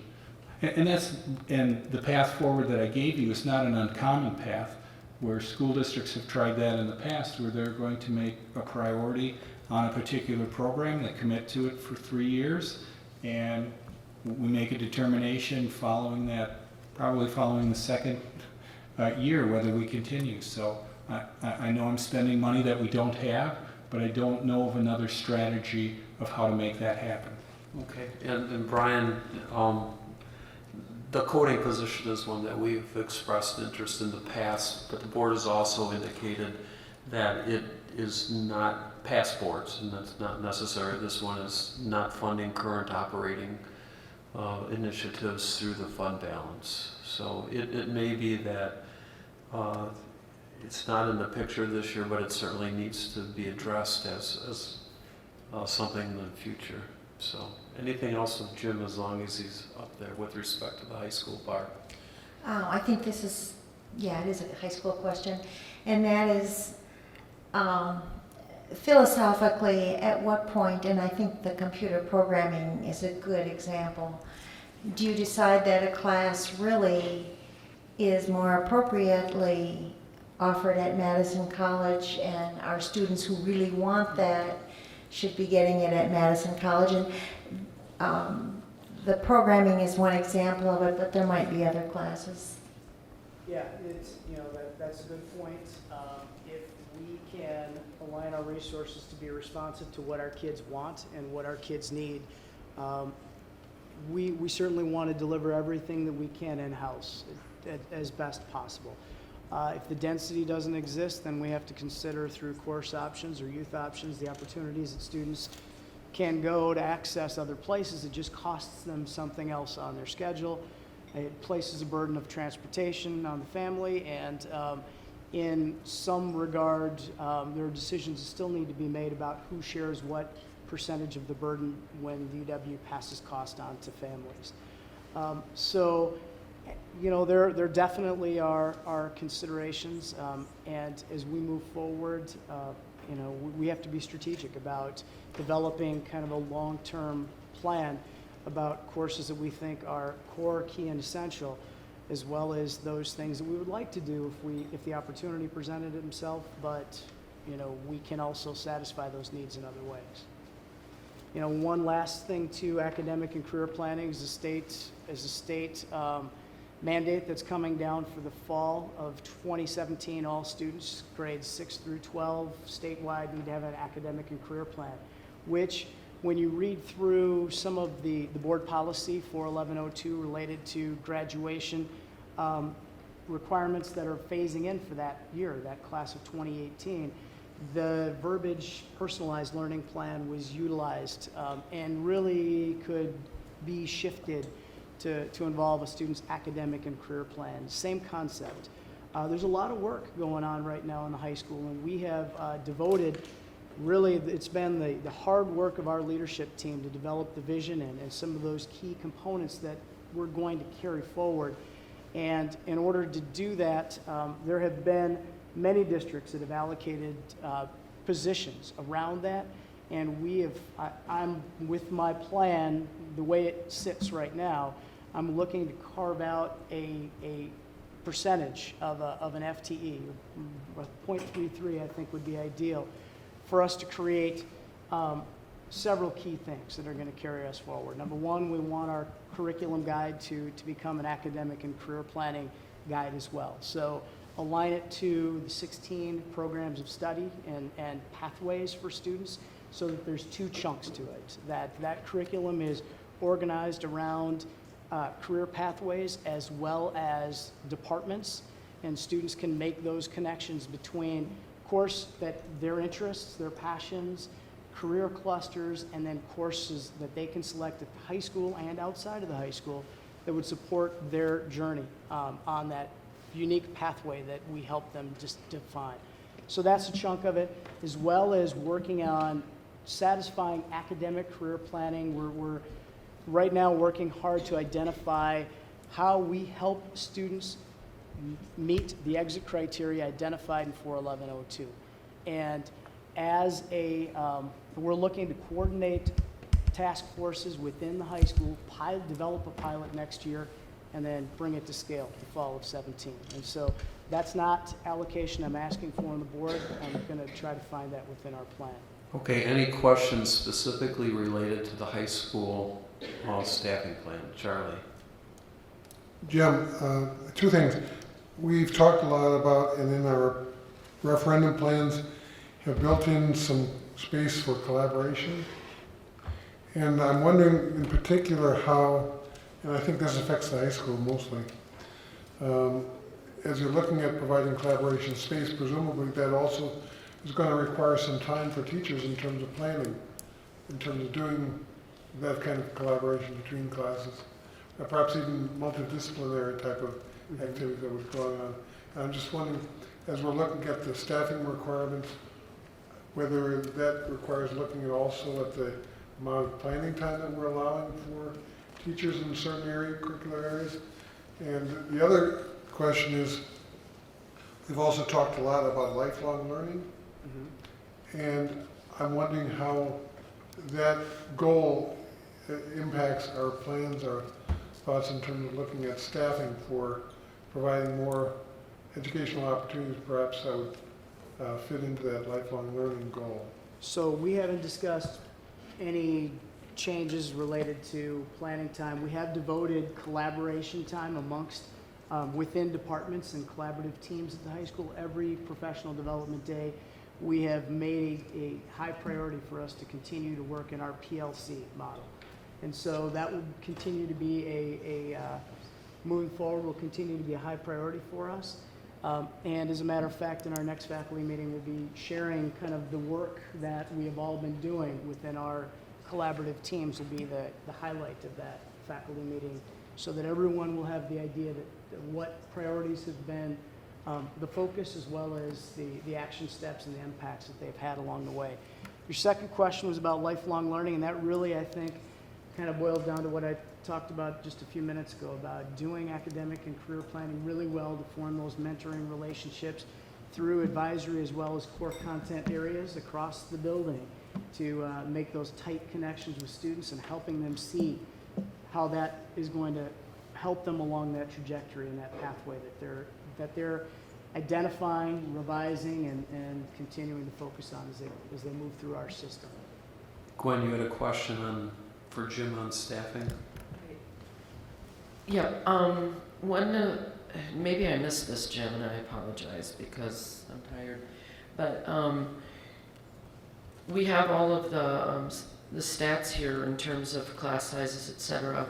The next time we see you, will you be bringing forward to us what you would need in terms of teachers, or are you keeping this all internal? I'm not asking for any additional allocations.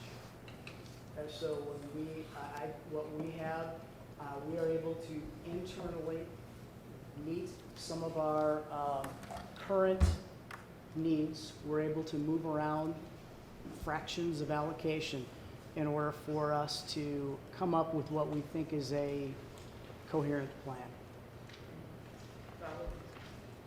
Follow through with that.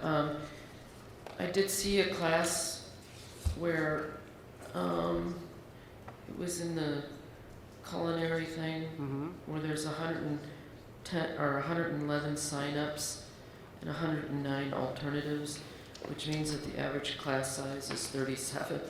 And I'm just wondering, maybe at the next discussion or the next time we talk about that, maybe do we need to consider other hires? Without going too deeply into kind of moving pieces right now, there are ways, and we can't meet every department's, we're not able, I could use a little more ag as well. We're able, I think, to reallocate some chunks within in order to better meet our needs, but perhaps not fully. So do you have any, are you going to be hiring another PE teacher? We definitely need another PE teacher, Okay. absolutely. But that takes We've into got- the resignation type person, right? Yes, Okay. yes, yes, yes. But the recommendation at this point from the high school is no additional FTE. flat. Right. And that's identified in the staffing plan that you got here. I don't envy your task, it's No. moving around. Nina, did you have any comments? Thanks, Jim. Did you have anything you wanted to address or questions regarding staffing or things you think we need to know? Okay, I had a couple questions. The first is on the budget projections and the retiree savings. Is that calculated based on what we actually think is going to happen given retirees or an average over the years? I believe that's, I'm sorry. I believe that's based on some actuals. Okay, and the additional 4K payments, what's that about? Basically, when we increased the number of 4Ks that students that we're anticipating, the difference between what we spent this year and the additional students that we're anticipating next year, there's a $3,000 payment for each additional student. Great, thanks. And on the other budget items, there's 85, I'm assuming that's 85,000 on that? Yeah.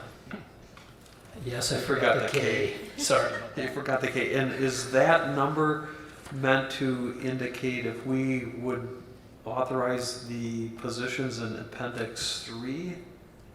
That would cover those, or what does that It cover? wouldn't cover, It's more of a plug-in number right now, so it's just to get to zero essentially. So it's we'd have that amount of money to do something with.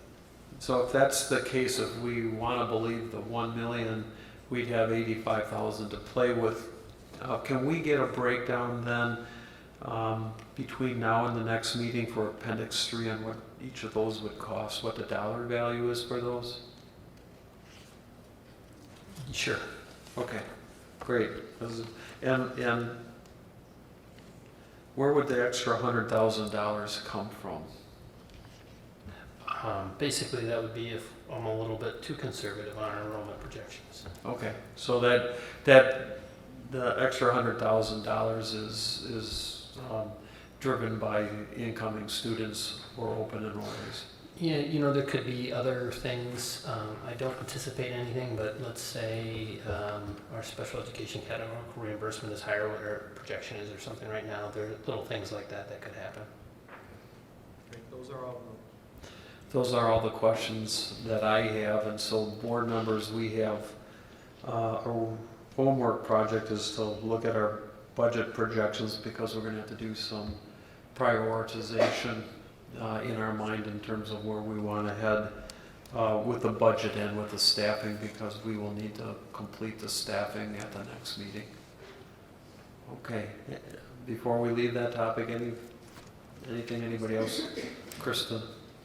I guess my question is in terms of, all of us going back and doing our homework and doing our own prioritization, but as a board and as a district, how are we defining those priorities and what drives those priorities? I guess I would like to see us as a board have that discussion in terms of, we're looking at all these things on this paper, but how are we as a board prioritizing? Is it being driven by a visioning document? Is it being driven by strategic planning?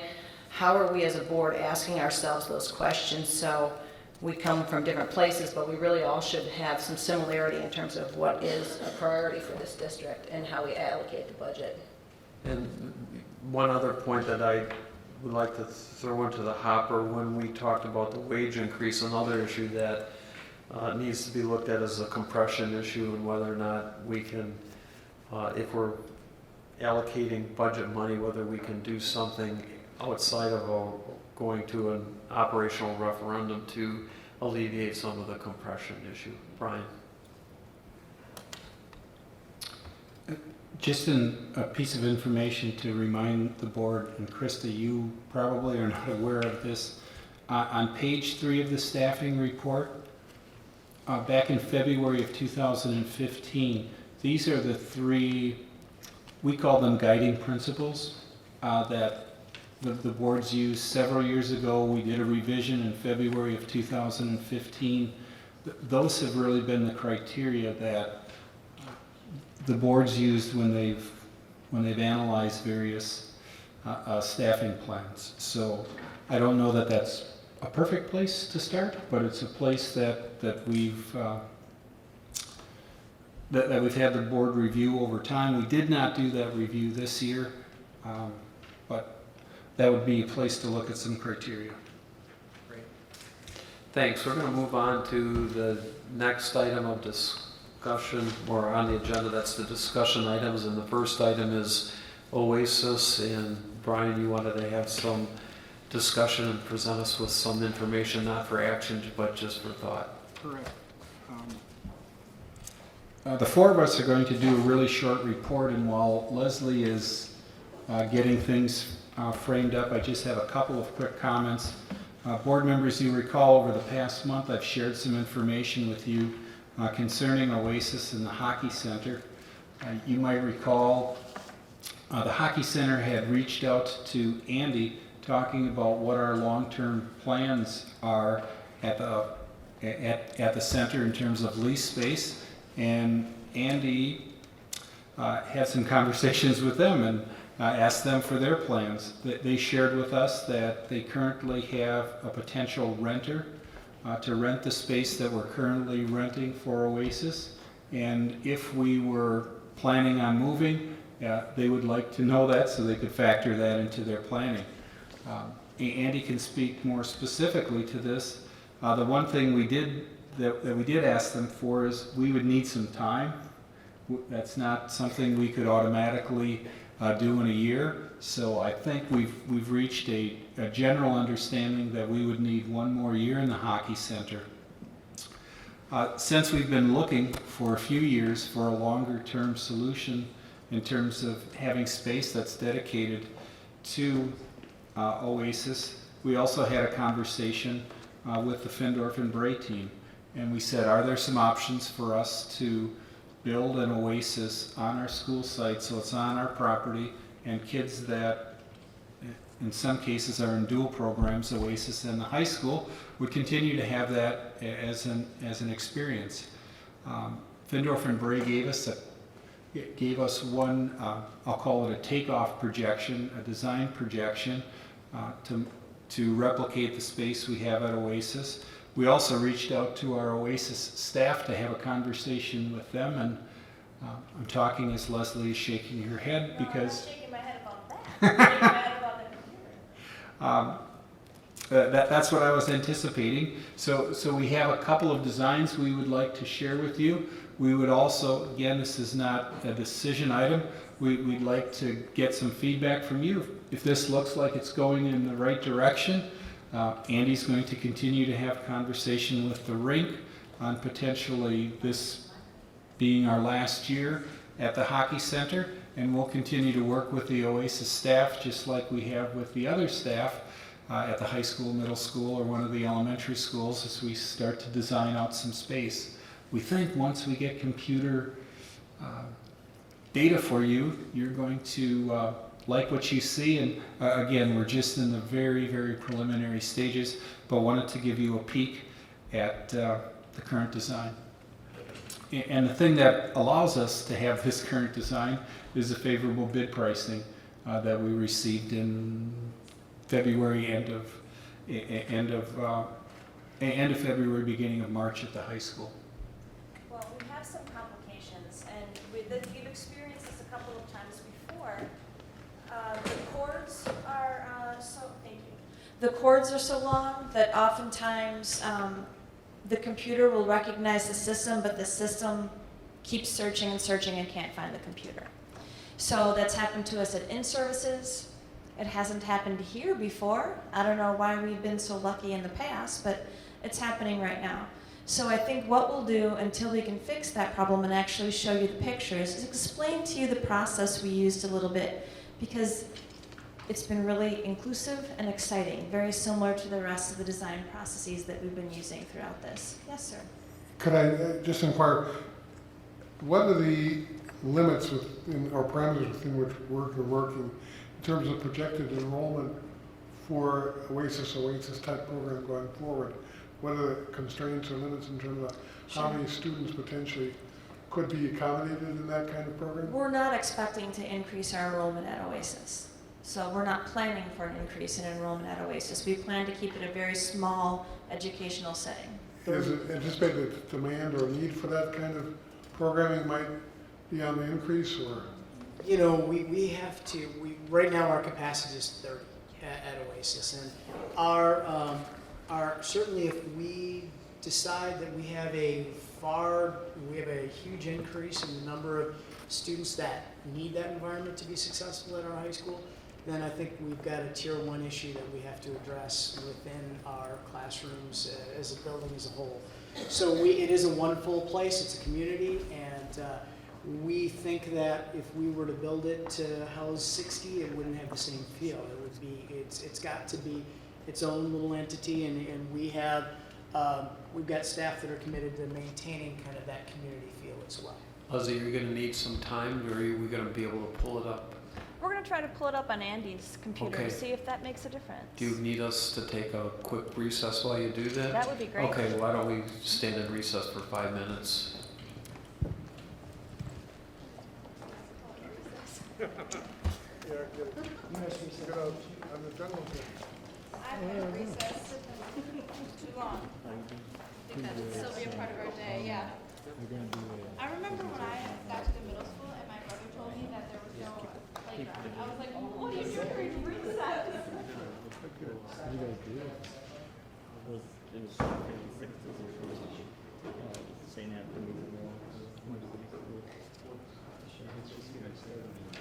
Yeah, they're like 3 years ago. Oh, you asked? Because it is. Yeah. Yeah, I've got that. No, that's fine. You said, I don't know, you were saying it'll be set up because I was coming up from Frisbee. If you want to go, it's fine.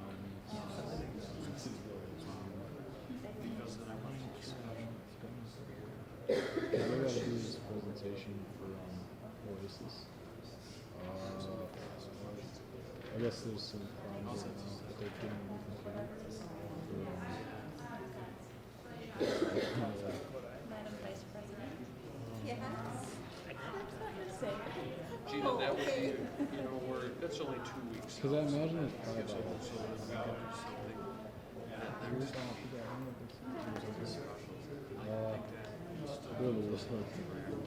I do have some. Sure? Thanks, Paul. Thank you. Yeah. So you know what? That makes sense. I'd rather have you guys come to a regular board meeting. Yeah, you do. Well, I didn't know what I was doing. I know, I just wanted to close the loop this week. I'm feeling really guilty. Yeah. I'm going to go and watch it.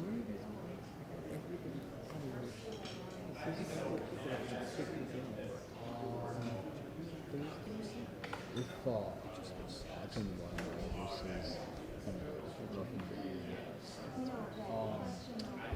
think I want to say it's a home game. Oh yeah. Because I was like, it's good. Go with that. Well, I want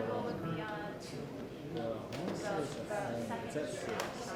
Basically, like, right here is like home game.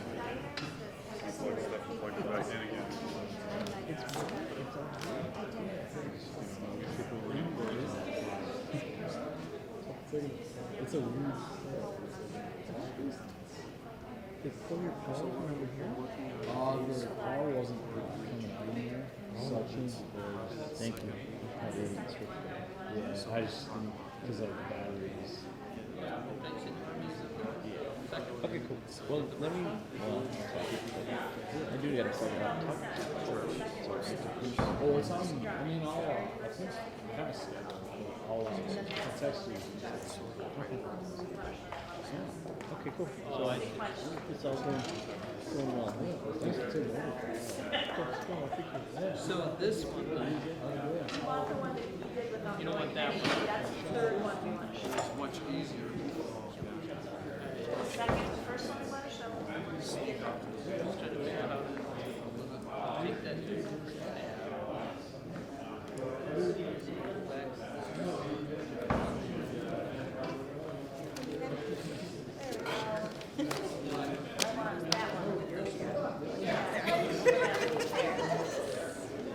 Are you guys ready?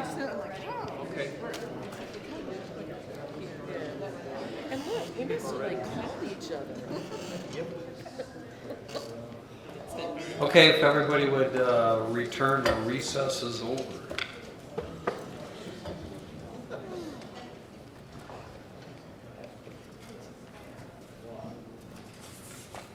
Thank you, everybody, for your patience. We were able to pull it up much more easily on the PC than we were the Mac, and so, yay, PC. So here's what happened.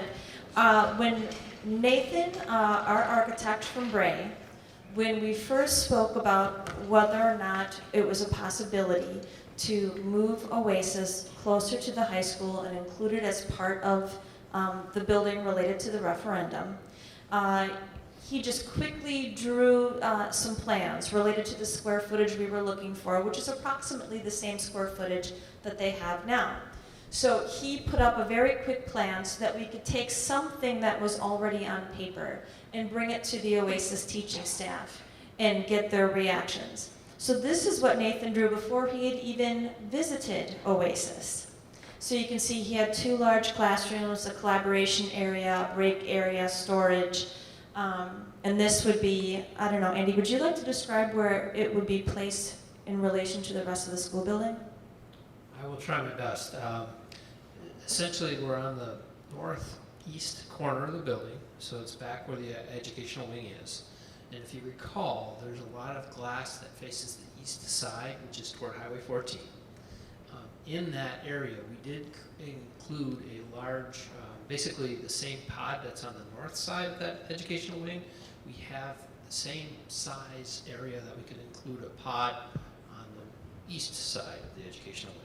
And that was for future expansion, because basically we knew that probably this future expansion area is the last time we'll be able to add onto the high school.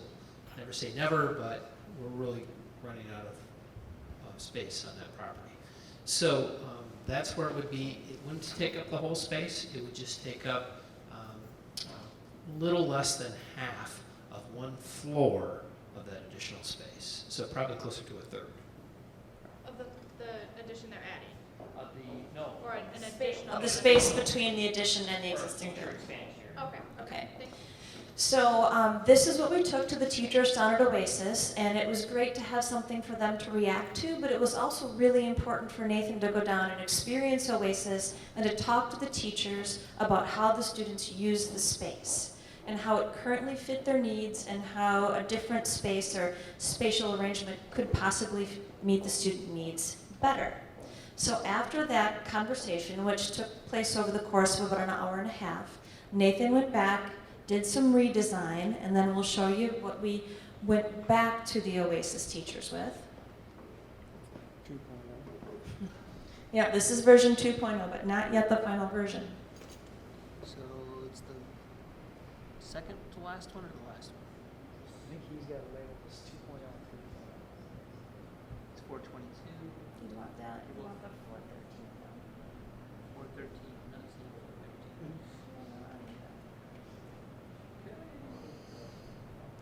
But there it is. Aha, This one? that's it. All right. Okay. So after speaking with the teachers and talking about how the space was utilized, they came up with the same amount of square footage, but a really different concept regarding the space. They knew that the teachers and the students wanted to have a large communal gathering area that included a place for food serving and food preparation, because that's a large part of building community and part of their curriculum. In addition, the teachers wanted their staff stations to be situated in a nice place where they were able to see all parts of the school. So they weren't tucked off in a corner somewhere, but really central to what was happening when they were also at their workstations.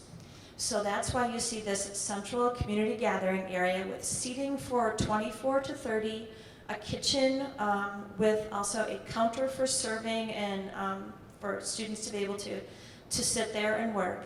And along the other side, you have a place for desks for staff members and another place for students to come up and work with staff members at a higher counter level area.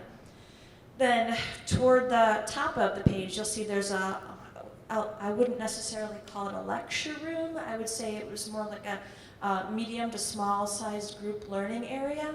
So that would be enough for, a dozen or so students who are taking the same course at the same time. Next to it is an art and science area because we wanted to make sure the students had access to a sink. So they could be doing experiments, they could be doing art projects, and they had storage, upper and lower cabinets, in addition to a sink to be able to make all that happen. And then the far area, you'll see collaboration spaces with a variety of furniture so that students had a place to read and work quietly. You'll see the vestibule for entering into the building. Next to that, a conference room because the teachers expressed the desire not only to have a quiet workspace for students, but also have a place where they can meet with families and meet with teachers, either for IEP meetings or personalized learning plan meetings, that sort of thing. There's also a huge need for storage because the teachers at Oasis teach all subject areas, and so they need all kinds of things to make that happen. And then finally, there's a small area for computers and computer work. So when we brought this to the teachers, there was a lot about it that they really liked and really appreciated. They felt that Nathan really heard them regarding the use of space, but because they're practitioners who are in the space every single day, they had more ideas that they wanted to put on the table. For example, where the area that's labeled collab for collaboration space, they thought that perhaps they needed better sight line into that area and that we could move the collaboration space into an area of the school that they could see just a little bit better. So we moved the vestibule up to that area, and we'll show you in just a moment. They also spoke about which walls should have glass so there can be easy supervision of room areas and which areas it was less important. We also spoke about restroom configuration. And we would like to be able to have 3 individual stalls so that all students would have some comfort and some privacy, and we could meet all the needs within the building or within that particular building. So there were a few things that the teachers talked about, and as we were doing a screen share meeting, Nathan was actually designing on the spot so that the next day he could send us an updated version based on what the teachers were telling him. And that's the one that Andy will bring up right now. So you can see that through teacher input, we changed where students were entering the building and where the collaboration area would be. We also made some changes regarding storage, where they have now 3 individual restrooms. There's also some cubby storage right there, so that teachers can actually see who's going in and out of the restroom area, but there's also space for students to store some of their personal belongings. Because one of the things that we heard from the teachers was that space that students felt was their own for their stuff was really important. We also heard loud and clear just how important it was for the students to know how seriously we were taking the designing of their space, and that we wanted to make sure we also gave them input into what the space looked like and the type of furniture that we purchased. And we really want them to know that this space is getting the time and attention that the rest of the building is getting, because all of our students deserve really high quality learning spaces. I don't know if Andy or Jim, if you'd like to add anything to that? You did a great job covering all the details. When at the end of our last planning session, Brian said, I would just like to, get your reaction. Do you feel as though your needs have been met in this process? Because we want to be able to say, that where you're at. And they said, this has been great. You know, we really appreciate the, we really appreciate the opportunity to hear and to be heard, and feel that Nathan was really responsive to their ideas. And so, I think we're at a good spot with where this currently sits. Nathan, he didn't, those lecture room and all the furniture there is that's just a placeholder. It is going to look like the faculty and the students would design their learning spaces together. Okay, questions, we're going to start from this end. Real quick suggestion. I think I've been struck by seeing how some of the space at the Firefly gets used. It's a very comfortable, very sort of relaxed sort of space. And I'm wondering if there might be a way of incorporating into this area something with a little bit of that kind of feel, very sort of relaxed kind of interaction. Yeah, they're excited about the possibility. So, absolutely. I think that'll come through furniture selection, honestly. So, Same videos, yeah. Yeah. well, Nina, I skipped you. Well, it's real comfortable. So Yeah. Some of it's nice, comfortable furniture that is brand new and beautiful. Well, it's true. Nina, any comments or questions? Just that I always appreciate that you guys are getting that student input. Yeah, I just like to give a shout out to that. I think you guys know the importance of that, and so the fact that you guys had students looking at these plans and you plan to have them in the furniture selection and things like that, yeah, that's always really good. I'm glad that you guys did that in the first referendum, or when you designed the first part of the referendum. That you're doing that again is very impressive, and people take notice of that. They remember that in high school their administrators and the adults in their building cared enough to ask their opinion. So people do take note of that, so thank you. Jeff? When do you think we might be vacating the current space? It all depends on the design build timeline. It sounds like there's a tenant perhaps that could wait as long as a year to take for a year from July 1st. And if so, we could extend our lease a year, which wouldn't be the norm, and without harming their ability to find an appropriate tenant that would keep their business afloat as well. And if they can wait that long, that would give us the flexibility if we finish in February or March to kind of begin a gradual transition based on just how, the logistics of what else is going on in that building. Anything else, Jeff? Krista? Just one in terms of finance, is there any positive budget variance from this move? Yeah, I think we'd probably end up committing potentially for a year rent at Oasis, but we spent $40,000 a year on rent. So, 2 years out, we'd be having that savings. Gwen? First of all, thank you. I think that the at-risk kids, students of Oregon, deserve this. And unfortunately, I feel a little bittersweet because it was hard fought for and hard won. And so for that, I thank you.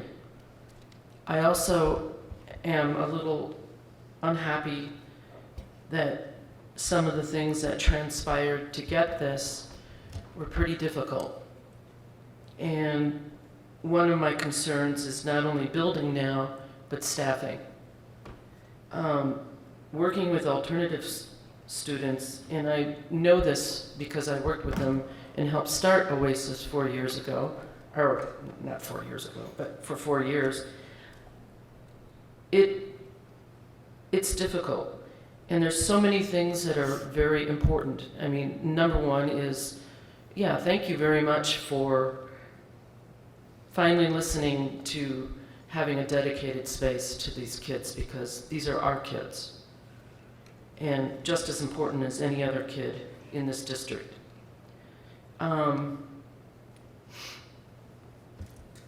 I still have a hard time understanding how this works with the larger building. A lot of research says that off-site alternative schools are more successful. So I just have a couple of questions about, it will be a separate entranceway, because we've had students that one of the reasons why they were chronically truant is that they had issues with even walking in the door of a huge high school. So, you know, will this have a dedicated entranceway? And then the other thing is what about autonomy? There's a certain amount of importance to having autonomy because it's not run like a regular high school. I know that for a fact. And one of the reasons why it has been so successful in the past is that sometimes we tweaked things. And with that tweaking, we have a lot of success. And my concern with it being with the build attached to the building, and this is just a minor concern, is will our students at the at-risk program have considerations? You know, like, I keep coming back to the one student who, you know, he didn't do a whole lot the first year that he was there. And then, you know, we worked with him and worked with him and worked with him. He still hasn't, he was one of these students that didn't go on into the university, but he is now running a national conservative park restoration thing. And, you know, I'm concerned about that. And so I'd like to see, you know, when we're dealing with staffing issues, that all the staff have their 952 certification and have some experience and know how to cook and have a garden, and that this is, you know, this is really important aspect of our district. And I know I'm a little passionate about it, and and there's nothing wrong with that. And I do believe that it would be interesting to maybe do some research on best practices as we develop the beautiful, I assume, the beautiful classroom spaces. Then we need to not only present the exterior, but we have to investigate the interior in our value system for these at-risk kids, because they're different students. And you know, I just hope that that can be interjected with this.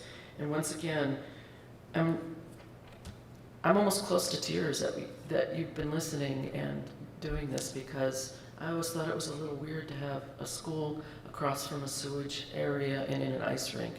And you know, this shows us that we care about these kids, and they need the best that we can offer them.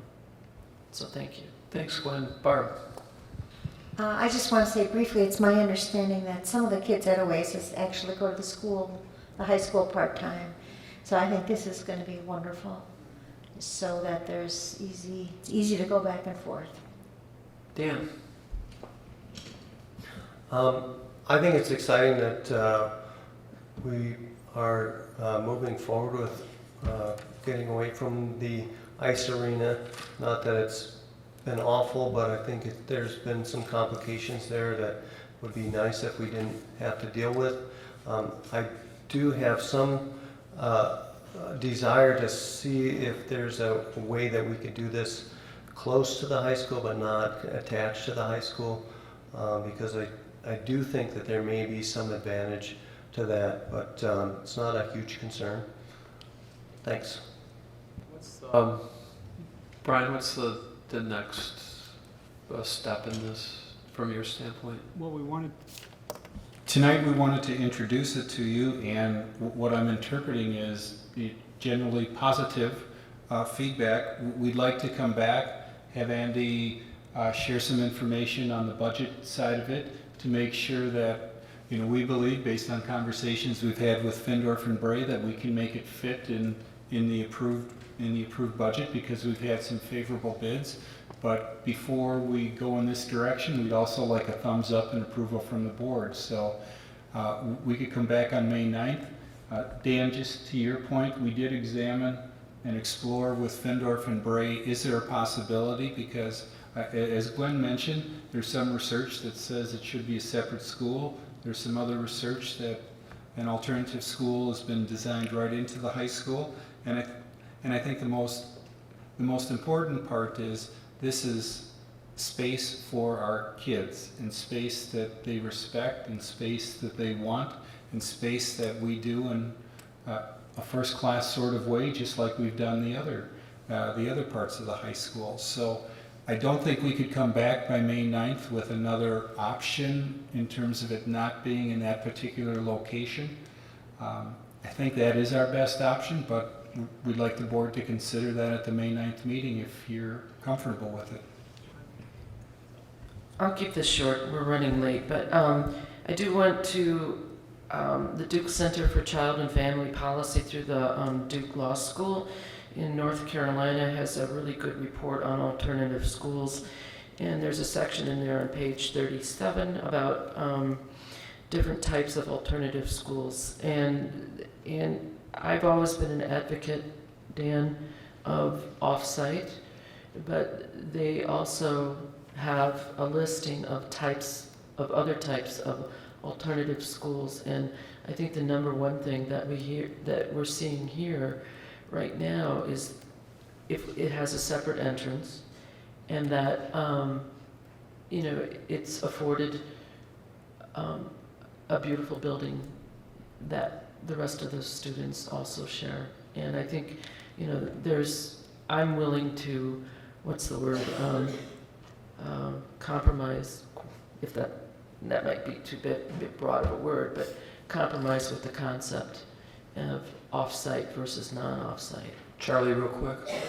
Yeah, wondering real quickly, obviously in deciding whether you go with a separate facility or a connected facility, the issue has come up at Oasis with HVAC and all those kind of issues, whether this would be something tied into the building, main system, or? So if you recall, the addition is actually going to be heated with geothermal. So we would be adding some additional wells that would need to be drilled for this. And so these areas would have their own heat pumps, just like everything else on this side of the building.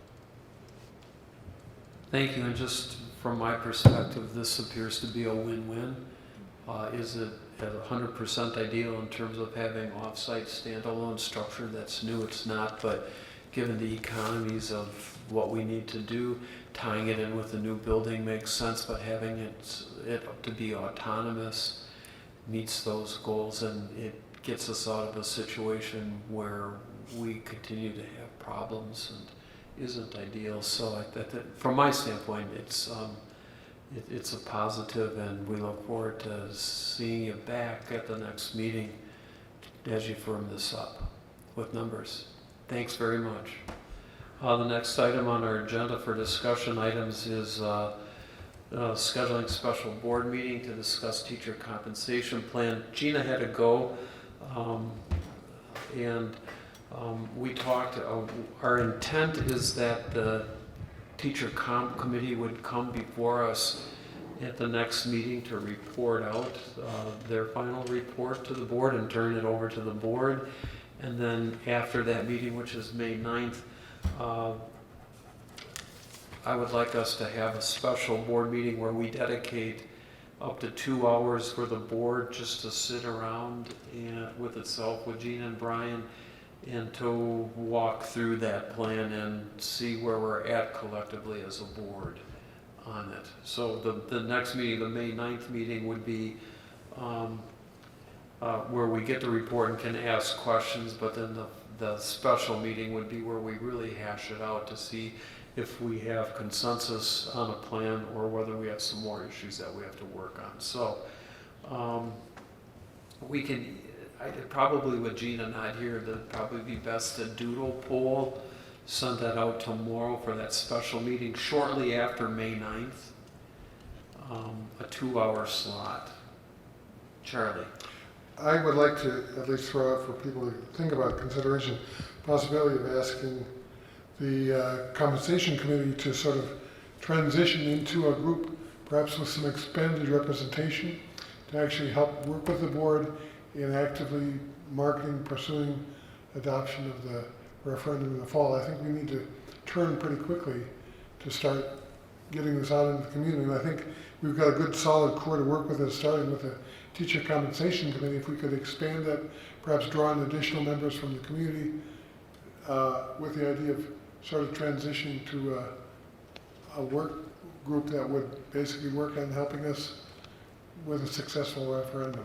And Charlie, I think we can discuss that when we get the plan and the board starts feeling out where we're at collectively on it, and then the next step is then what do we do at that point? And I think that's when we have to reach out and do that. So be aware that we'll do a doodle poll, Janie, tomorrow. I'm going to stop in early in the morning and we'll work on some dates, okay? If you know some dates that absolutely don't work on your calendar, why don't you give them to Janie before you leave this evening, okay? Brian, anything else we need to talk about on that subject matter? No, we are all set. This is not an agenda item, but we also have a doodle. I tossed out to the board when Dan was board president 3 possible dates for a district office workshop, and that was May 2nd, May 3rd, and the 12th. Jeannie, I should know the answer to this, but I don't. Did you toss those out into a doodle poll, or that was just in the weekly letter? Okay. The weekly. So tomorrow I'll have Jeannie set that. She can set that doodle poll out as well. So we have 2 special meetings that we'd like to do. One is related to our work as a board on the teacher comp, and the second one would be our board strategy session where we set initiatives and discuss moving forward for the year. So watch for those doodle polls. Okay. That takes us to closing future agenda. Brian, we have before us the May 9th agenda, and that would include acceptance of the staffing plan as an action item.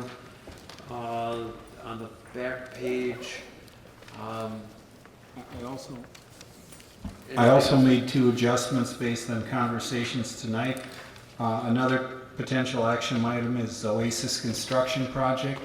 And then on the back page underneath committee reports, I wrote item 2, teacher compensation committee report. Yeah. So Oasis is going to shift from a discussion item into the action item area, and then we'll put teacher comp in there after committee reports. Okay. And then we have open enrollment update and your report. If any board member has anything that they would like placed on the agenda, you can either indicate it now or give me a call. Yeah, we got to talk committee assignments. I want to discuss that at our board retreat. You know, to get input from folks and see where we're at with that. Is that already planned? No, we're going to do a doodle poll. It'll be coming out. We're looking at the second's probably going to be too early. We talked about that, or we were talking about the 9th or the 12th, Jeannie? The 3rd and the 12th. Okay, the 3rd and the 12th. It's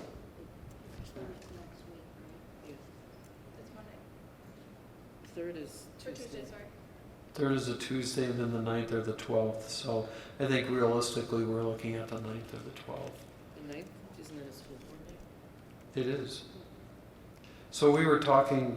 We were talking May 2, May 3, and May 12. Okay. We're talking at night. Or that, but if you know you can't make, you know, the 2 and 3 is going to be pretty tight for time. So is anybody out on the 12th? I mean, is that date out? I can't buy my plane ticket. Okay. It's all cool. Well, okay. I will then need to know the quid pro quo. Anybody else have a no on the 12th for the board retreat? Okay, well, I'll have to negotiate with Ms. Flanagan, but why don't we, Janie, why don't we, right now, let's plan on the 12th for the board retreat. We don't need to do a doodle poll. I just have to negotiate with this. And Steve, then a possibility for the special board meeting could be Monday, the 16th. Right. How's that for folks? I got with myself. You're out of town? Well, I have to get out. Okay. So on the 12th, are we talking after business hours then? Correct. Probably 6 o'clock, and we would have food. We would have a dinner service. While we work in there, I'm thinking 2 to 2.5 hours at the maximum. What, 6 o'clock-ish? Yeah, why don't we say 6 on the 12th for the board retreat? And that next week, are you gone, Gwen? Yeah. Okay. So that means we'll have to look at sometime the week of the 23rd.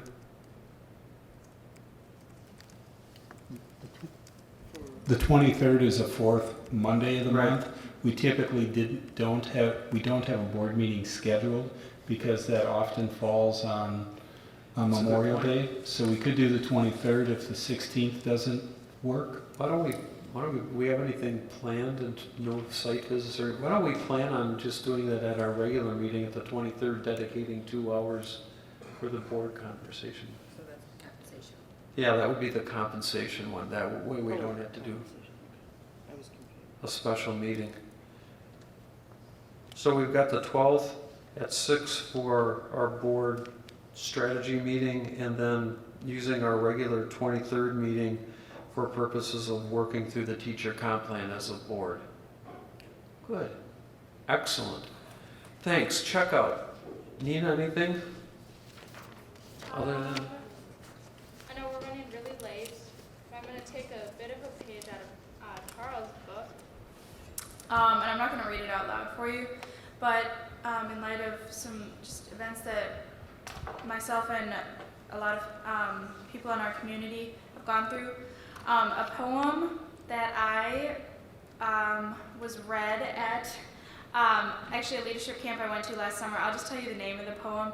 It's just called the Dash Poem. I don't know if you've ever heard it, but I would encourage you on your own time to look it up. It's just something that has begun to mean more and more to me, so if you ever are interested in looking up the Dash Poem, it's by Linda Ellis. And yeah, you can Google it and find it pretty easily. But it's not super long. If you ever want to go look that up, that'll be my checkout for today. thank you. Charles? No, I'm good. No poem? I took it. Okay. All right. Jeff? Nothing tonight. Hey, Krista? Gwen? I always have something to say. I just wanted to thank the district office. I attended the opening for the new art on the walls, and not only was it a great splash, thank you, Janie, I'm sure you had a lot to do with that. Good sugary stuff, and but the art was wonderful, and I had the opportunity to meet some of the new art teachers in the elementary, which, you know, I taught high school, and I have substituted elementary ed art classes, and they are a special breed. And let me tell you, it was beautiful to see the creative artwork. And with that, I'm going to toot my own horn a little bit. I've been working quite diligently, and I will be putting up new pastel drawings of the Firefly on May 1st. And there should be about 18 to 20 of those, with 9 more paintings that are a little older, but the pastel drawings are all representational. And it's all about an Italian, Baroque Italian lighting called chiaroscuro, except I updated it into the 21st century. Will they be for sale? You got the money, I got the, yeah. Okay. Everybody was wanting to negotiate tonight. You know what, I learned a lot from my rebuilding my house. When somebody makes $40 to $50 an hour and I'm writing the checks, I've I've kept my hours for each painting, so I know exactly how much they cost now. All right, well, Gwen's art will be on display at the Firefly on May 1st, and she can be bargained. Maybe. Barb. I just want to add to your thanks to Dan, my thanks for leading us for 2 years, and I hope you enjoy your retirement. It's not so bad over there, is it, Dan? It's much more relaxing. Anything, Dan, for a checkout? Just thanks everybody for 2 years of support and working together. It was great, and it's not over with, of course, but I don't have to sit over there anymore, and feels a little more relaxing right here. So thanks. Great. Brian and Andy, anything from your end? Well, as Steve is going to learn being board president, there's a little extra work that comes along, and I too want to say thanks to Dan for the last 2 years, because a lot has been accomplished and we've made some significant changes in the district, and I've appreciated the opportunity to work with Dan as board president. He represented you all very well. And thanks. Great meeting, everybody. We've got some tough stuff to accomplish, and it was a good start tonight. You can look forward to me trying to connect up with you on a regular basis to have coffee or chat and to make sure we're on the right page all the time. So with that, I'll entertain a motion to adjourn. Jeff moves to adjourn. Gwen seconds. All in favor signify by aye. Aye. Motion carries. Good night, everyone.